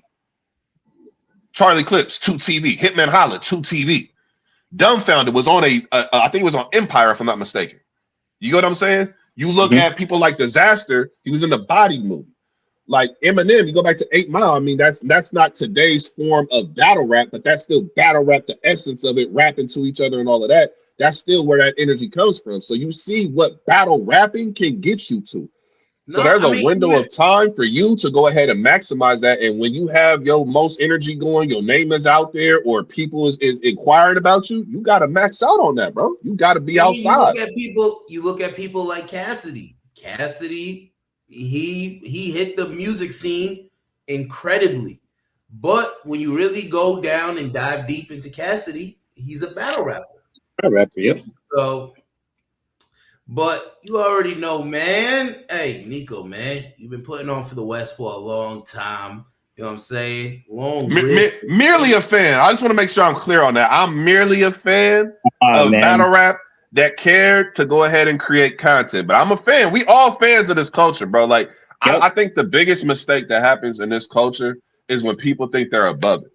I'm never going to be like, oh, I'm NICOTV. I made this name. No, I made a name in this culture that I am a fan of. I love this culture. So I want to make sure I'm a fan first, and I just cared enough to go ahead and create outside of just my watching. You the OG a lot. Like I said at the beginning, a lot of people come to you for advice and this and battle rap when it comes to the West Coast stuff. A lot of people come to you to see how they are or where their rankings are. So like you are the voice of battle rap in the West, in my opinion. I appreciate it, but I don't downplay it, man. I be shocked sometimes though, bro. I'll be honest with you. It like when I've been at events sometimes and somebody recognized me, it shocked me that people know who I am, because I'm not somebody who thinks of myself as you the OG or some legend. I don't think of myself like that. I'm being serious. How I think about myself is I'm somebody who just love this shit and I do content for it and I cover it. I don't look at myself as I'm some type of name in it, because I felt like that was the easiest way for me to start looking at this in a negative light. And now you start looking at this like what people owe you or how people shouldn't address you. No, I'm just here, bro. I'm just a fan. I love this culture. I support this culture. I'm not nobody. You know what I'm saying? But I appreciate all the love I get, the people who support. It's love. But I'll never want y'all to get the impression that I think I'm above the program, bro. No, that ain't it, bro. I'm just a part of this culture that I love. I love battle rap. No, I love that you said that, because, right, me and Grape, obviously we got our show, Quack and Sip, but realistically what we are just two fans that I feel like we got a lot of questions that a lot of people have. And having people like you, Povich, Fate, I can only imagine with something like Povich. What did he send, bro? Get the Povich question. I already know that nigga that sent something. Man. Anyway, I already know you that sent some flagrant. Man. I was waiting for the flagrant question. Povich was an awesome guest, man. Where the niggatry, man? Because Povich is real adept in niggatry, man. That's what he does for a living, man. You know what I'm saying? There's a lot of them who do that too. There's a lot of them who do that. A lot of things didn't happen in the Povich interview, but I'll let that be. I'll let it be. We're just merely fans, and we're starting to get into this culture. Great, real young in this culture. Great. If I'm not mistaken, you've been to one battle rap event. Been to one. Yep, I've been It was Rum Nitty and Keys. That's the one I went to. Yeah, and so Crazy. I've been I to got some two mad battle shit. rap. It was crazy. I've been I to got two to see the battle champ rap battle events. live. I forgot. Oh my god, bro! Next was crazy. man. Man. It was a blessing, man. The champ pull up, you know the show arrived. There's a lot of shows on the card, but when the Man, you let champ me in the hold the building, belt too, man. the That show belt's is actually here. heavy. That belt's actually like real heavy, bro. He let me hold it for a little bit. But then, I've been to two battle rap events. I got the first one I went to. My brother Fate, he didn't get to battle that night, unfortunately. But the second one I went to was the I battle where Keith and Fate got to battle. That was lit. It was an unreal scene. So we're just fans that want to know more about battle rap. And having someone on like you coming onto the show, talking to us, letting us know about all the 411, man. It's crazy. I love it. And you know what I'm saying? If you're watching this show and you're a single lady and you want to get groovy, you know what I mean? My boy Nico, you know what I'm saying? I'm sorry. Listen, man. How did I know this brother was gonna try and sneak in the reference? Cause I know what he's referencing. I know what the man's referencing. Do I say the word or do I say the word or should you say the word? Because I know what you're referencing. Hey, my boy Nico. As you see him on camera, he's hitting the light skin face right now, and I don't even gotta say nothing to him. I'm just saying. I'm just throwing it out there. Hey, come on, man. Listen, I know what Duck getting at because there's a very, very particular archetype that Duck has told me. Brother Nico, man, you gotta broaden your horizons, my brother. So I know what he getting at. I ain't gonna say anything, but I know what the brother talking about. I hear it. So, hey, to all the queens out there, to all the ladies, salute to y'all.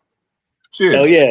But yeah, Nico, I didn't know battle rap went that deep and whatnot, and your connections to it went that far back or that deep. So, like, I learned a lot today as a fan, bro. So I really appreciate, you taking the time to sit here and interview with us, man. Because, like I said, bro, it's a lot that goes into battle rap that I didn't know about, right? I thought, in my perspective, it seems like people just pull up, they battle each other, and go home. I didn't know it was this deep, of a pocket and whatnot. So it's really cool that you got to sit here and share your experiences with us, man. I really appreciate that. Nah, I love the fact that y'all asked me to do this shit. Listen, it's only the second time I've done an interview. First time I did this was with my boy Get Your Bars Up Media, you know what I'm saying, out the Northwest. My boy B out there, you know what I'm saying, he do a lot of great work. And he did an interview with me a few years ago. And even that time, even with that, it's like, damn, like normally I'm always asked about my opinion on other people or other battles or other content. Nobody ever give a fuck to ask me about me.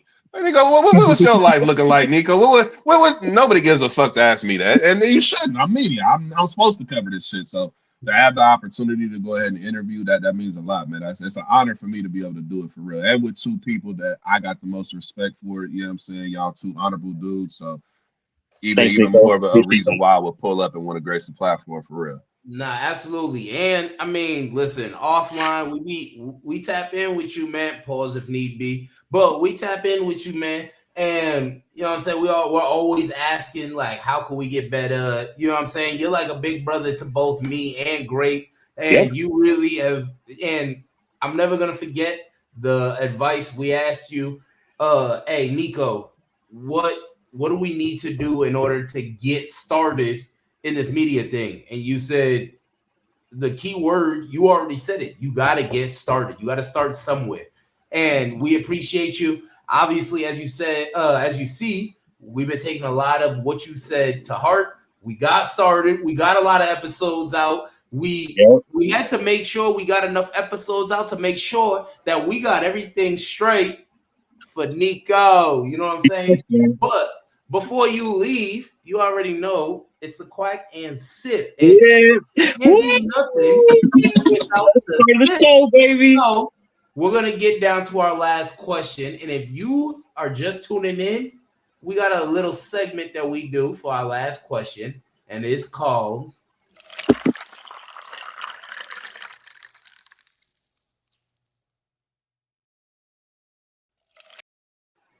the final slice, man. So pour up. If you haven't poured up yet, man. You know what I'm saying? Cheers. Pour up. And we got to ask, well, I say that this is the final question. But really, this is just the final segment of our show, man. You know what I'm saying? And to start it out, man, like you said, a lot of people don't ask questions about Nico the guy. You know what I'm saying? And first and foremost, out here on Quack and Sip, one thing that we always got to do, we got to tap in and check in on our brothers. So, Nico, you know what I'm saying? On a scale of 1 to 10, how are you doing as, you know what I'm saying, a man? Mental health is really important to us. Uh, so how are you doing on a scale of 1 to 10? You know what I'm saying? Up here physically and you know what I'm saying? I don't know if you're a spiritual guy or not, but spiritually, man. Putting a number on it is kind of difficult. I would just say it's a work in progress. I had to learn over time how to be able to get my mind to a place where I can manage day-to-day stress. When you're younger, you don't really think about how much stress actually impacts your life. You just go through it and get to the next day. You don't really take time. And when you get older, you have those moments where it's like, nah, I got to shut everything down. I need y'all to leave me alone. I'm out. You know what I'm saying? Sometimes, like if you in a relationship, your lady sometimes may or may not understand why I might need to just go for a walk. I need to drive somewhere. I need to get up. I need to just get somewhere where I could just get this here clear. So now I can address everything. So I think just as men, it is very important. That's a fact. For me, I would say mine's more of a work in progress. If I had to put a number to it, I would say 6 to 7, but it's a work in progress. Some days could be closer to 10. Other days could be below 6, but it's an everyday work. Like if y'all see on my social media, I started doing it last couple months where when I be at work, you know what I'm saying, I be driving, Ubering around and whatnot. I be in the Bay Area a lot. I be in San Francisco mainly. And that's some of the most beautiful scenery you're ever going to see when you get to certain parts. So I might post pictures of the beach. The beach, going to the beach is my place of peace. I literally will go there once a week or however, whenever I can get there, look out into the ocean and just, it felt like you just released off your shoulders, just weight, just gone. That's my place of peace. I might go to the cemetery where my granddad, my grandma, you see, I got my tattoos. The 2 tattoos I have is from my granddad and my grandma, my 2 best friends. You know what I'm saying? Also with my mom as well. My mom's still living. Love my mama. You know what I'm saying? I posted a picture with mom. That's another person who it's just like you got to find those little things in life that give you happiness and give you peace. And you got to fight for it. Because when they say like, what's the saying? Would you rather be at war with yourself and be at peace in the world and be at peace with the world, or be at peace with the world and be at war with yourself? Like, what would you choose? You know what I'm saying? And I think for me personally, bro, it's once I found that peace for real, like I could say right now, I feel like in my life, I'm at peace. I will not sacrifice that feeling for anything in this world. I don't care the dollar amount. I don't care about, because I'm single. I've been single for a long time. A relationship, I will not sacrifice that peace for anything. Battle rap related, family related, work. I'm telling y'all right now, when y'all find peace, true peace, I mean like, because I said I'm at like a 6 to 7. That might sound low, but it's an ebb and flow. But I'm telling you, my baseline is I'm cool. I'm good. Yeah, there's some days where I'm just like, get this day over with. Then there's other days where I'm like, man, you can't get like this is amazing, right? It's an ebb and flow, and you got to fight for it every day, bro. And even the days when you having a bad day, you got to find those little things that bring you happiness. So maybe go for that drive. Me, I'm a driver. I've been driving my whole life. That's my background. That's me. Getting in the car behind the wheel, that's peace for me. I drive anywhere. I'm at peace. You know what I'm saying? Going to the beach, that's peace for me. Having dope conversations like this with people that I respect, like my coach and my mentor, who's like my father figure. He was my high school basketball coach. When I got transferred to continuation school for doing too much stupid shit at the regular public school, and I had to transfer schools, I met him. He saved my life. Not saved it in forms of like somebody was trying to kill me and he pulled up and saved me, but like I was going down a path that I was surely about to be dead or locked up for life, for sure. Even when I was around him playing on the team, I was still doing stupid shit. And the way he challenged me, he was the first male figure that challenged me the way he did and talked to me the way he did. Hey, if you're going to play for me and be on my team, you're going to get out there in the summer and work. I had never said any. The only thing I'd ever said to this man at that point was, hi, how are you doing? His first words back to me, if you're going to play for me, you're going to get out there and work. Oh, you don't think I'm serious about this? Or you just think I'm playing? I took it as a challenge. I'm like, huh? Oh, you think oh no, I'm gonna show you. I'm gonna come back. I'm gonna be one of them on this team. I was ass when I pulled up in his gym and went up to him. I was horrible. Didn't have no fucking skill and jumper. I was hidden. I was one of the AIs in 2K that don't be doing nothing. I was horrible. But I went out there the whole summer. I practiced on my handle. I practiced shooting free throws. I practiced shooting. And I came back and I was one of the best players on the team. Then the year we won the championship, I was the best player. And I'm not even saying it like we won a championship to brag. I'm saying it in terms of he gave me the belief and the structure to be able to find something within myself at a time of chaos where I was able to flourish. I was too young to understand that's what he was doing. Now that I'm older and I was coaching high school basketball for a lot of years out here, that's what I would talk to the kids about. And the cold part for me was, how do I look if I'm out here trying to tell these kids, don't be in these streets, don't do this, give them this structure, trying to elevate them, trying to help them out, but then I'm over here every single day talking about woe is me, not fighting for my peace, not fighting for my happiness. You being a hypocrite. Don't tell them some shit that you're not finna go do. Either you do what you said telling them to do or don't say it at all. And that's when I really started fighting for it. And I'll be honest, bro, I think it was last year. There was a point in the last year, beginning of this year, where I was at the beach in Frisco, Ocean Beach. And I remember doing one of them. And everything I was thinking about that day that was stressing me about bills and gone. It didn't even hit me until I went back to my car and was about to go, gone. And I was just like, oh, I have to have that. That's more important to me than anything, bro. And if you can find it, it is a struggle. You will have to fight daily for it. But do it. And having conversations like this is where it's at. Like I said, I got people that I talk to, some of my bros that I'm really close to. Hey, man, what you think about this? I got this going on. Do. Have them conversations. You know what I'm saying? Therapy. I know there's something in Black culture where therapy's frowned upon. Yeah. Do that shit. I've gone to therapy before a few times. You know what I'm saying? It took some of those practices and some of the things that they told me. I put that to work in my life, and some of it worked, some of it didn't. But at least try. If you're not even going to try, don't talk about what is and isn't going to work for you. You got to at least make the attempt to go ahead and do something. And I think it's very important to keep that mental, especially for Black people. It's important, bro. In America, it is important. I know in other countries you may not have to deal with this and it may be a foreign concept. Out here, it's tough, bro. I don't care if you 100% Black, if you're mixed, whatever it is, in this country, it's hell. And it might not be the same hell for everybody. Some people might get it more than others, but you got to fight that war. So think about fighting that war, then coming to your household. That's another war that you might have to fight, even though it shouldn't be that. Sometimes it might be that. Then think about your family. That's another front where you might have. So you got to fight for this shit, bro. But it's a fight worth having, bro. The pursuit of happiness, right? Yeah. That pursuit, constant every day. But once you get it, what did you see on his face? That man was in the middle of the. Boy, you better believe it. And once you feel that, never go back, bro, ever. So for me, it's a process, but I'm loving where life is taking me right now.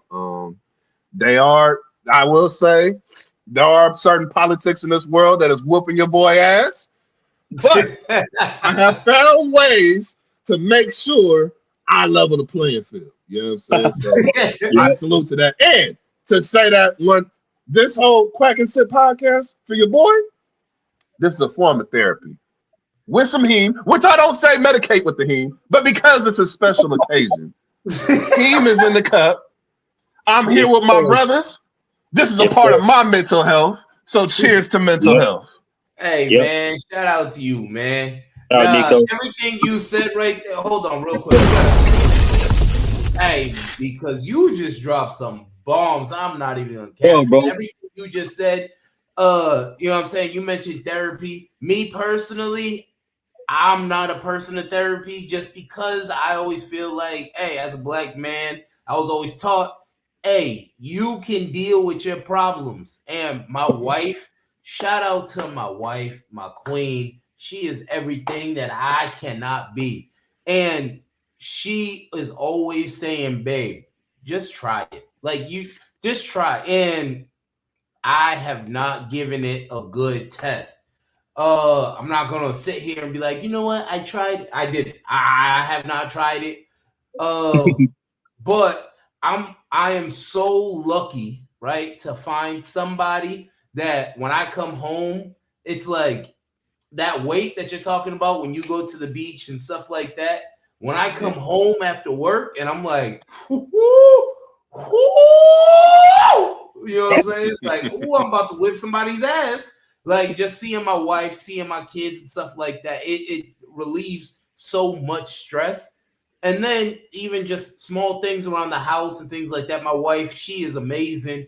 Shout out to her. If she ever sees this, you know what I'm saying? Babe, I love you. But nah, she relieves so much. I got one more thing too, Doug. But and I'm sure Greg could probably relate also to that. So I think both of y'all too. If y'all ever going through like anything, don't be afraid to reach out. You know, like as a Black community, you know, that's kind of something we kind of shy away from. So if y'all ever going through anything mental, don't be afraid to reach out to me or Duck or Nico or whoever it is, right? Because we all go through certain things in life that you might need to talk to somebody and you might need to, you know, get it out or vent or whatever it might be. So that goes for both of y'all. Don't be afraid to hit my line or wherever it may be whenever y'all going through something, whatever it may be, right? Nah, that's love. Absolutely. Hey, real quick, I'm gonna give a quick nugget. This is what I do with my daily routine, right? This is how I start all my days. And some people it works. That I've told this to, some people it doesn't, but this is what I do, right? I'm a big believer in personal development. So there's this motivational speaker by the name of Eric Thomas, the hip hop preacher. That's somebody that I've been listening to. ET, you know, man, listen, since 2015, I've been listening to that good brother. When I ruptured my Achilles, I was a low point. That's one of the lowest points of my life because I felt like I lost everything. And I had to listen to a lot of his content. And there's something that I started listening to when I was doing my rehab that literally changed my life in terms of my mindset on my rehab and getting back to a place where I could function. The video's called Everybody Wants to Be a Beast.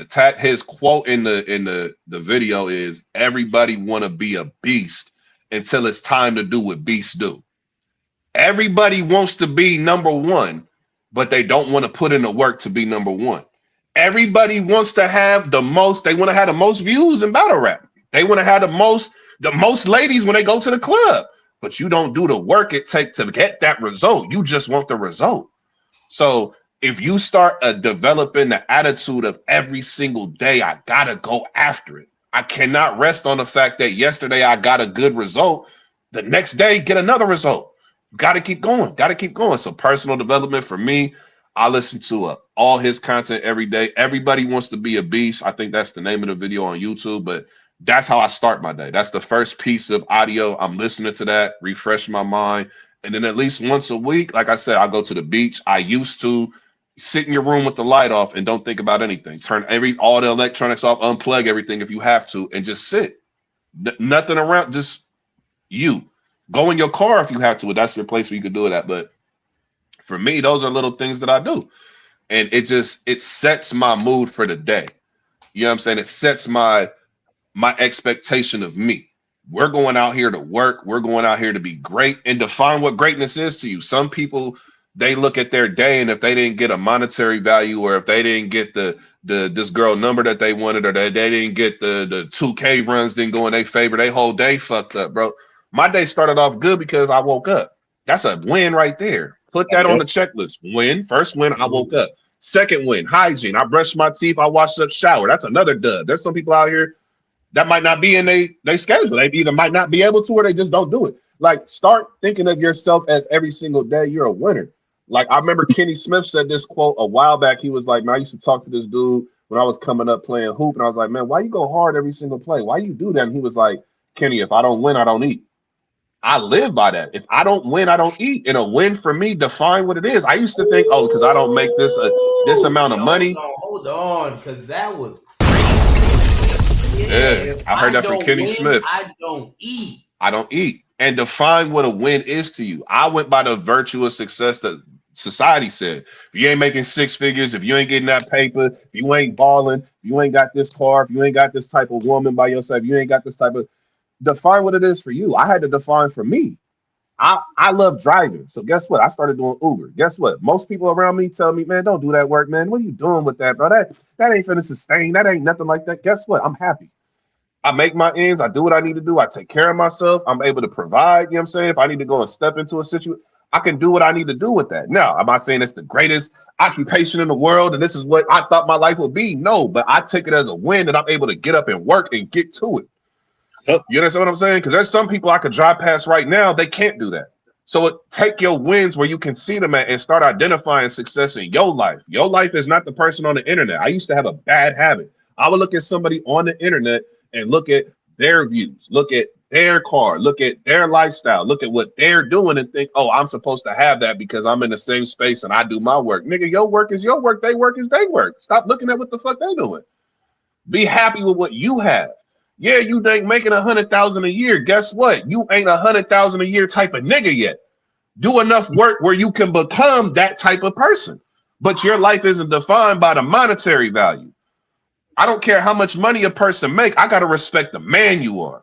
I don't care how many cars you have. I got to respect your integrity, your morals. You know what I'm saying? Those are wins, bro.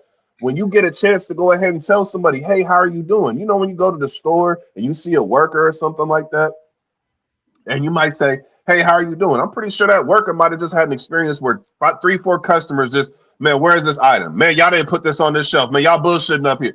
You know what I'm saying? Or the flip side of that. I didn't have people I pick up in my Uber. I'm like, hey, how's your day going? You know, you're the first person to ask. You almost see relief that they just how are you doing for some people is powerful. That's a win. You know what I'm saying? So to find out with your own life, bro, and don't let anybody tell you that you're not successful, you're not where you're supposed to be at, bro. Look at it as every day is a chance to progress. And if you can keep that mindset, bro, I promise you that peace that I'm talking about, you're going to find it. Stop letting everybody else dictate what it is, bro. Yeah, we watch this content on TV. We watch these shows. Great that they're able to do that. It's entertaining. Guess what? That's not my life. It's not.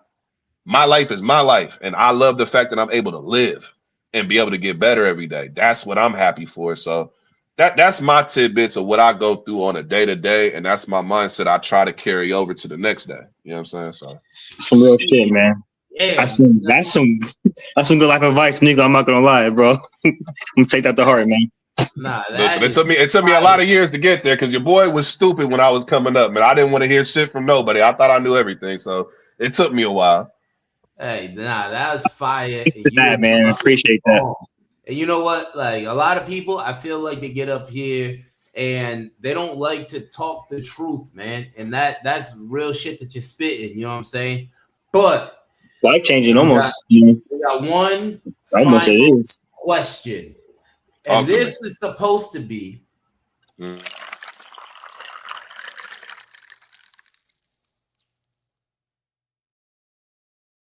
That's supposed to be the final slice, man. The final slice. Just one more.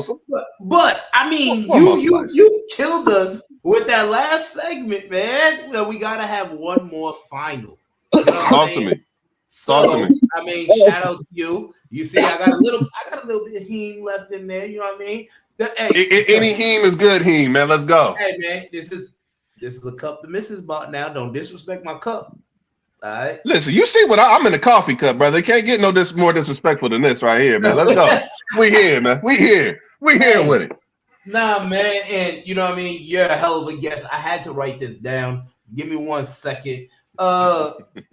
Hey, so when it's all said and done, when you know what I'm saying, when everything's said and done, you're done with battle rap.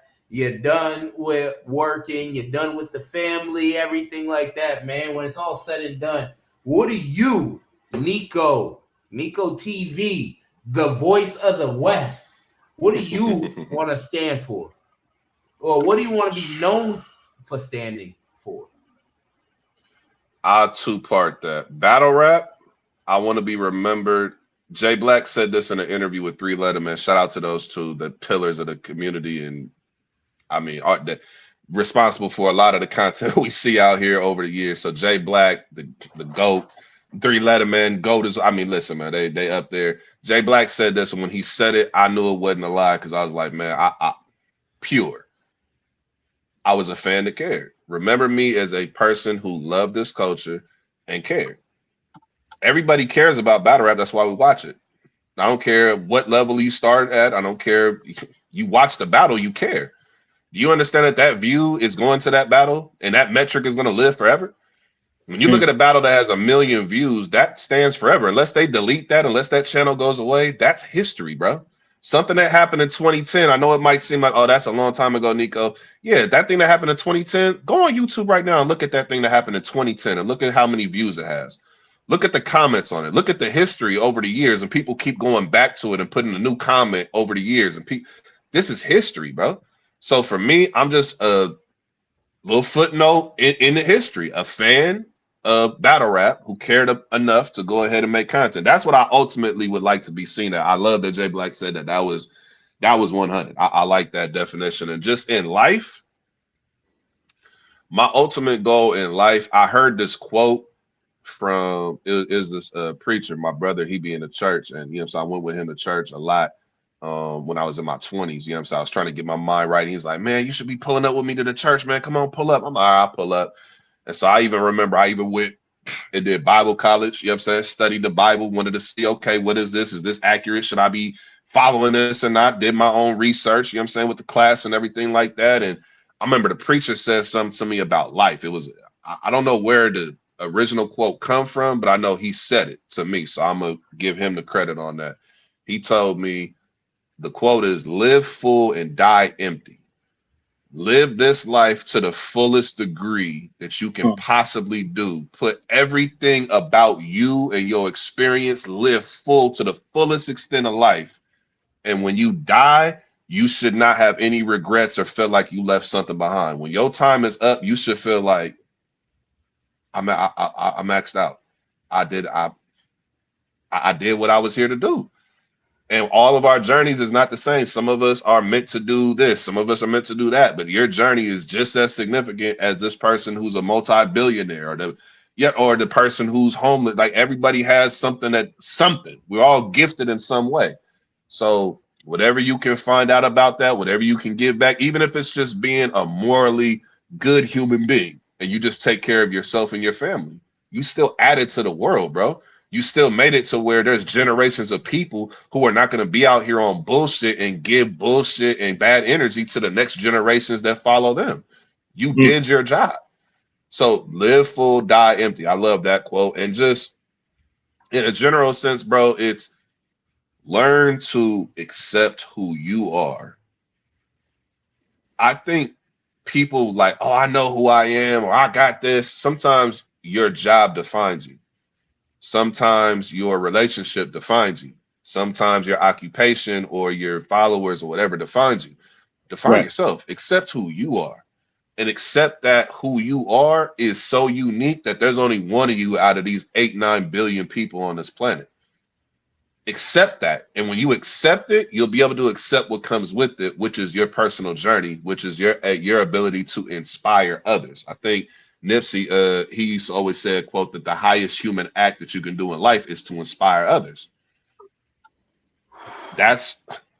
Do that to the best of your ability, bro. This man's dropping gems, man. But listen to who I'm referencing. These are people that I'm a major. You see the All Money in Hat. I'm major supporter of Nipsey and listen to his music all the time. Black Sim, everything they do in Marathon. They drop a lot of gems there. Listen, when you see people who consistently drop gems, pick them gems up. Everybody, success leaves clues. Yeah. If you want to learn how to have a successful life, not even just talking about monetary, just having success in life, look at the people who is in that area of expertise. So you might not go to therapy, but you might talk to your bros about what's going on, or you might have a conversation with people that you close to and might get some advice from. Those is gems and little clues that's being left on, you know what I'm saying? So somebody who looks at your example should be able to be inspired by whatever you do and how you lead, how you doing with your life, and be able to pick up them same clues. There's been some times I've been coaching kids and I've had a horrible day, right? I know I'm not on my game. I know I'm going into this gym. I'm gonna just have to put on the good soldier face because I'm outside is irritating me to the fullest.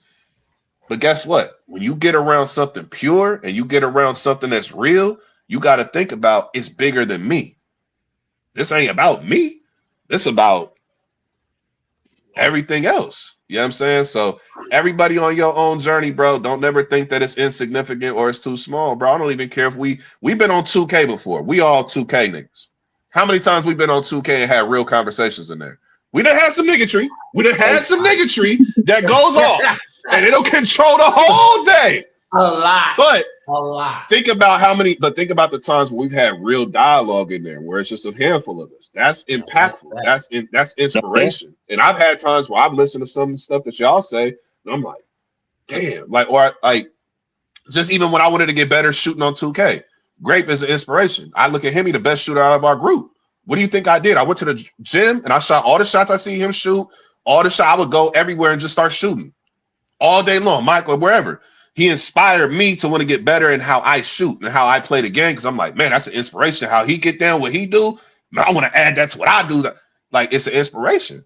Do that. Have fun with that. Lead into that. You know what I'm saying? I think that if more people did that more consistently, we would have a lot more positive dialogue and we'd have less of the bullshit. Now, niggatry is still this entertainment, but small doses at a time. You know what I'm saying? Right. Hey, listen, you talk about inspiration, man. You've been holding down the West for 10 years, talking about battle rap, talking about everything, man. And you've been inspiring me and Grape to start this, man. So we appreciate everything that you're doing. NICOTV, hey, let the people know how they can follow you, man. Whew, man. First and foremost, to my brothers, Grape and Duck. Salute to y'all. This is major. This is an honor to be here. I'm not saying that as some little, oh, that's cliche. No, I'm very serious. It's an honor to be here because seeing where y'all started at when y'all was just talking about what you were trying to do and then actually putting it into motion and seeing the people that have pulled up, that's all a testament to who y'all are. Y'all got Povich on here, bro.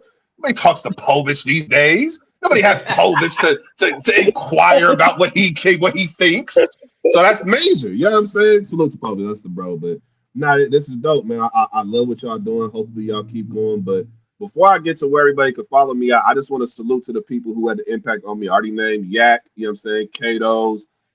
In battle rap media, the people who actually had the most impact on me on how I conduct myself with media is J Black and Tony Bro. I interviewed Tony Bro. He actually, I would say in terms of like the radio show and how he structured it, how he does, he had a lot of impact with me for that, probably the most.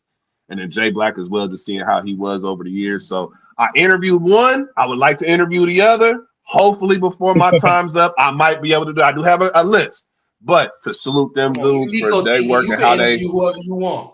Nah, listen. I'm not trying to campaign for the interview. I'm just saying they have had an impact on me, and if they inspire me to that degree, I would love to have that conversation. So I've had that convo with Tony Bro, and I met him in person and was able to tell him this personally. So that was dope. My brother Ledge, Top Tier Podcast. I'm so serious. Top Tier Podcast. Subscribe to him. I went to Detroit last year. I got to meet him and his wife. You know what I'm saying? That's my family for real. Like we started off, you know what I'm saying, in the Battle Rap Media Commission that happened in 2019. And then when COVID started the next year, 2020, we started doing a lot of content together. And it just turned into something where, I mean, shit, you couldn't mention my name without mentioning Ledge name. You know what I'm saying? Certain circles you couldn't mention Ledge, where Nico at. You know what I'm saying? It was the same thing. So that's my bro. A lot of salute love to him. Yak, my original co-host, gotta give him love. He's responsible for a majority of the people who support my platform. And without him, I don't know where I'd be. And I'm glad I don't have to have that conversation about where I'd be, man. So salute. Much love to my brother Yak. Real talk, G Will. I know recently a lot of it's been going on out here. There's been a lot of narratives, and we just had the whole little blow up on Discord. I gotta salute, bro. He didn't have any reason to include me a part of what he was doing at Westworld outside of just me being the bro. And he did a lot for me in terms of pulling up on my channel, you know what I'm saying, helping me out. So I don't care how many times we argue and yell. I don't care what that man called me. He's still the bro. He's still somebody who's had a lot of impact. He's inspired me with what his work is and his mindset. So I definitely want to go ahead and say to him, you know what I'm saying, love to you. You know what I'm saying? My brother Kato's. I know Kato's, he ain't been around in a while, but that's the bro as well. A lot of love to him. PB, I appreciate you pulling up and talking about West Battle Rap because it was dark. It was We wouldn't have had nothing. PB, as long as I'm here, I will not let people forget about your impact, brother. You were the first one, and you deserve your flowers for dealing with this bullshit that these West Coast motherfuckers put us through for talking about they funky ass battles. You was here, and I'm so glad that you didn't just up and leave before reinforcements pulled up like myself. Because if you had left, this shit would have crumbled. So PB, thank you, salute to you, appreciate you, all that good stuff. Capital to Don. There's so many people I can name. I know I'm gonna forget somebody, and someone like, man, you ain't mentioned me. I'm sorry, y'all. There's so many of y'all I can't mention, but even if I didn't mention you, you have impact. I draw inspiration from everybody that I'm around. Listen, I'm in a blessed position, bro. I get to talk about what is, in my opinion, the greatest part of hip hop culture, battle rap. This is the purest form of hip hop. At its purest form, this is it. You know what I'm saying? Ain't no melody that's getting you through customs. Ain't no, you can go ahead and redo this 3-4 times until you get it. No, you get one take. Get it right. And I think that's pure. I think that's what the essence is. And to me, I'm just thankful to be a part of it and to be able to add something to it that hopefully has done something to impact and inspire others. I hope I was able to do that. You know what I'm saying? That's for the people to say, but I'm just thankful and grateful every day that I'm a part of it. For me, NICOTV on YouTube, find me over there. I do have my YouTube. It's been going up. I have been uploading content consistently. We got the radio show Monday, Wednesdays, and Friday in the NICOTV Discord. I will be eventually moving to StreamYard for our radio shows. So we will start live streaming the shows on Mondays and Fridays. And the West to Watch, which is our Wednesday show, that's where we watch battles. Go to the NICOTV Discord. All those links are on the channel, so you can find all of that there. At NICOTV _on Twitter, that's the main place that I be, as well as IG at _ NICOTV, and then on Facebook, where it's a blend of my personal family and friends, and then some of the battle rap world. Nico heard on there, you know what I'm saying? But listen, man, Quack and Sip, great, Duck, you know what I'm saying? My brothers, you know what I'm saying? The rebirth is strong, you know what I'm saying? Bleezy's and he, you know what I'm saying? I appreciate y'all pulling up for your boy. One more sip before we get up out of here. I appreciate my brothers for having your boy. NICOTV, I still consider myself the voice of the West. I appreciate y'all having me on here. And as I say sometimes, I know my brother Lynn said, I never said this, but look, for those of y'all who be talking about the viewership and you don't get views, this is my response to it. I'm the least viewed of the least viewed, but with each view, we gonna teach you, or I'm gonna teach you about what this West do. You know what I'm saying? So we here with it, man. Salute. Cheers to that. You know what I'm going on? Hey, and before we close out, man, you already know what I'm about to say. Orange and blue skies, baby. Orange and blue skies. Hey, put the Cavs in this bucket. Go ahead. Cavs in the bucket. Hey, it's your boy, Rubber 2 Ducky. We closing out another episode. We had NICOTV out here, and you already know I got the greatest co-host, my brother, my family, right there, man. Likewise, Doug. And one more thing I want to get off too. Remember, guys, Mr. Wright's app. We'll put it somewhere in the description to where you guys can download this app for basketball, right? Right now, it's only for Apple, for the iPhone on the Apple Store, but he's working on a way to get it to the Android users, but we're going to put the link in the description. Yes, absolutely. Shout out Mr. Wright. Shout out to the good brother. Absolutely. And Nico, we could talk all night. Man. We're gonna have to get you on another podcast, man. Yeah, I was like, man, I was hoping I wasn't, keeping you brothers hostage. Because I remember, I'm like, damn, Vice was on here for like 3 hours. I know Povich didn't want to talk, and he talked for like an hour and 30. I'm like, man, hopefully I didn't, have you brothers here more than what you wanted to be, but Nah, man. And of course, you know what I'm saying? I always need someone to help me control great when I talk about the orange and blue skies, baby. So I appreciate you being here for 2 hours. We sat here, but we talked about everything. We talked about battle rap. We talked about your impact. We talked about orange and blue skies. Grape is probably hating the fact that I made him sit through 2.5 hours of sitting here and talking. But at the end of the day, I don't give a fuck because we had Nico, the guy, the voice of the West, man. Y'all enjoy Quack and Sip. Another episode done, man. Have a great time. We are out. Hey.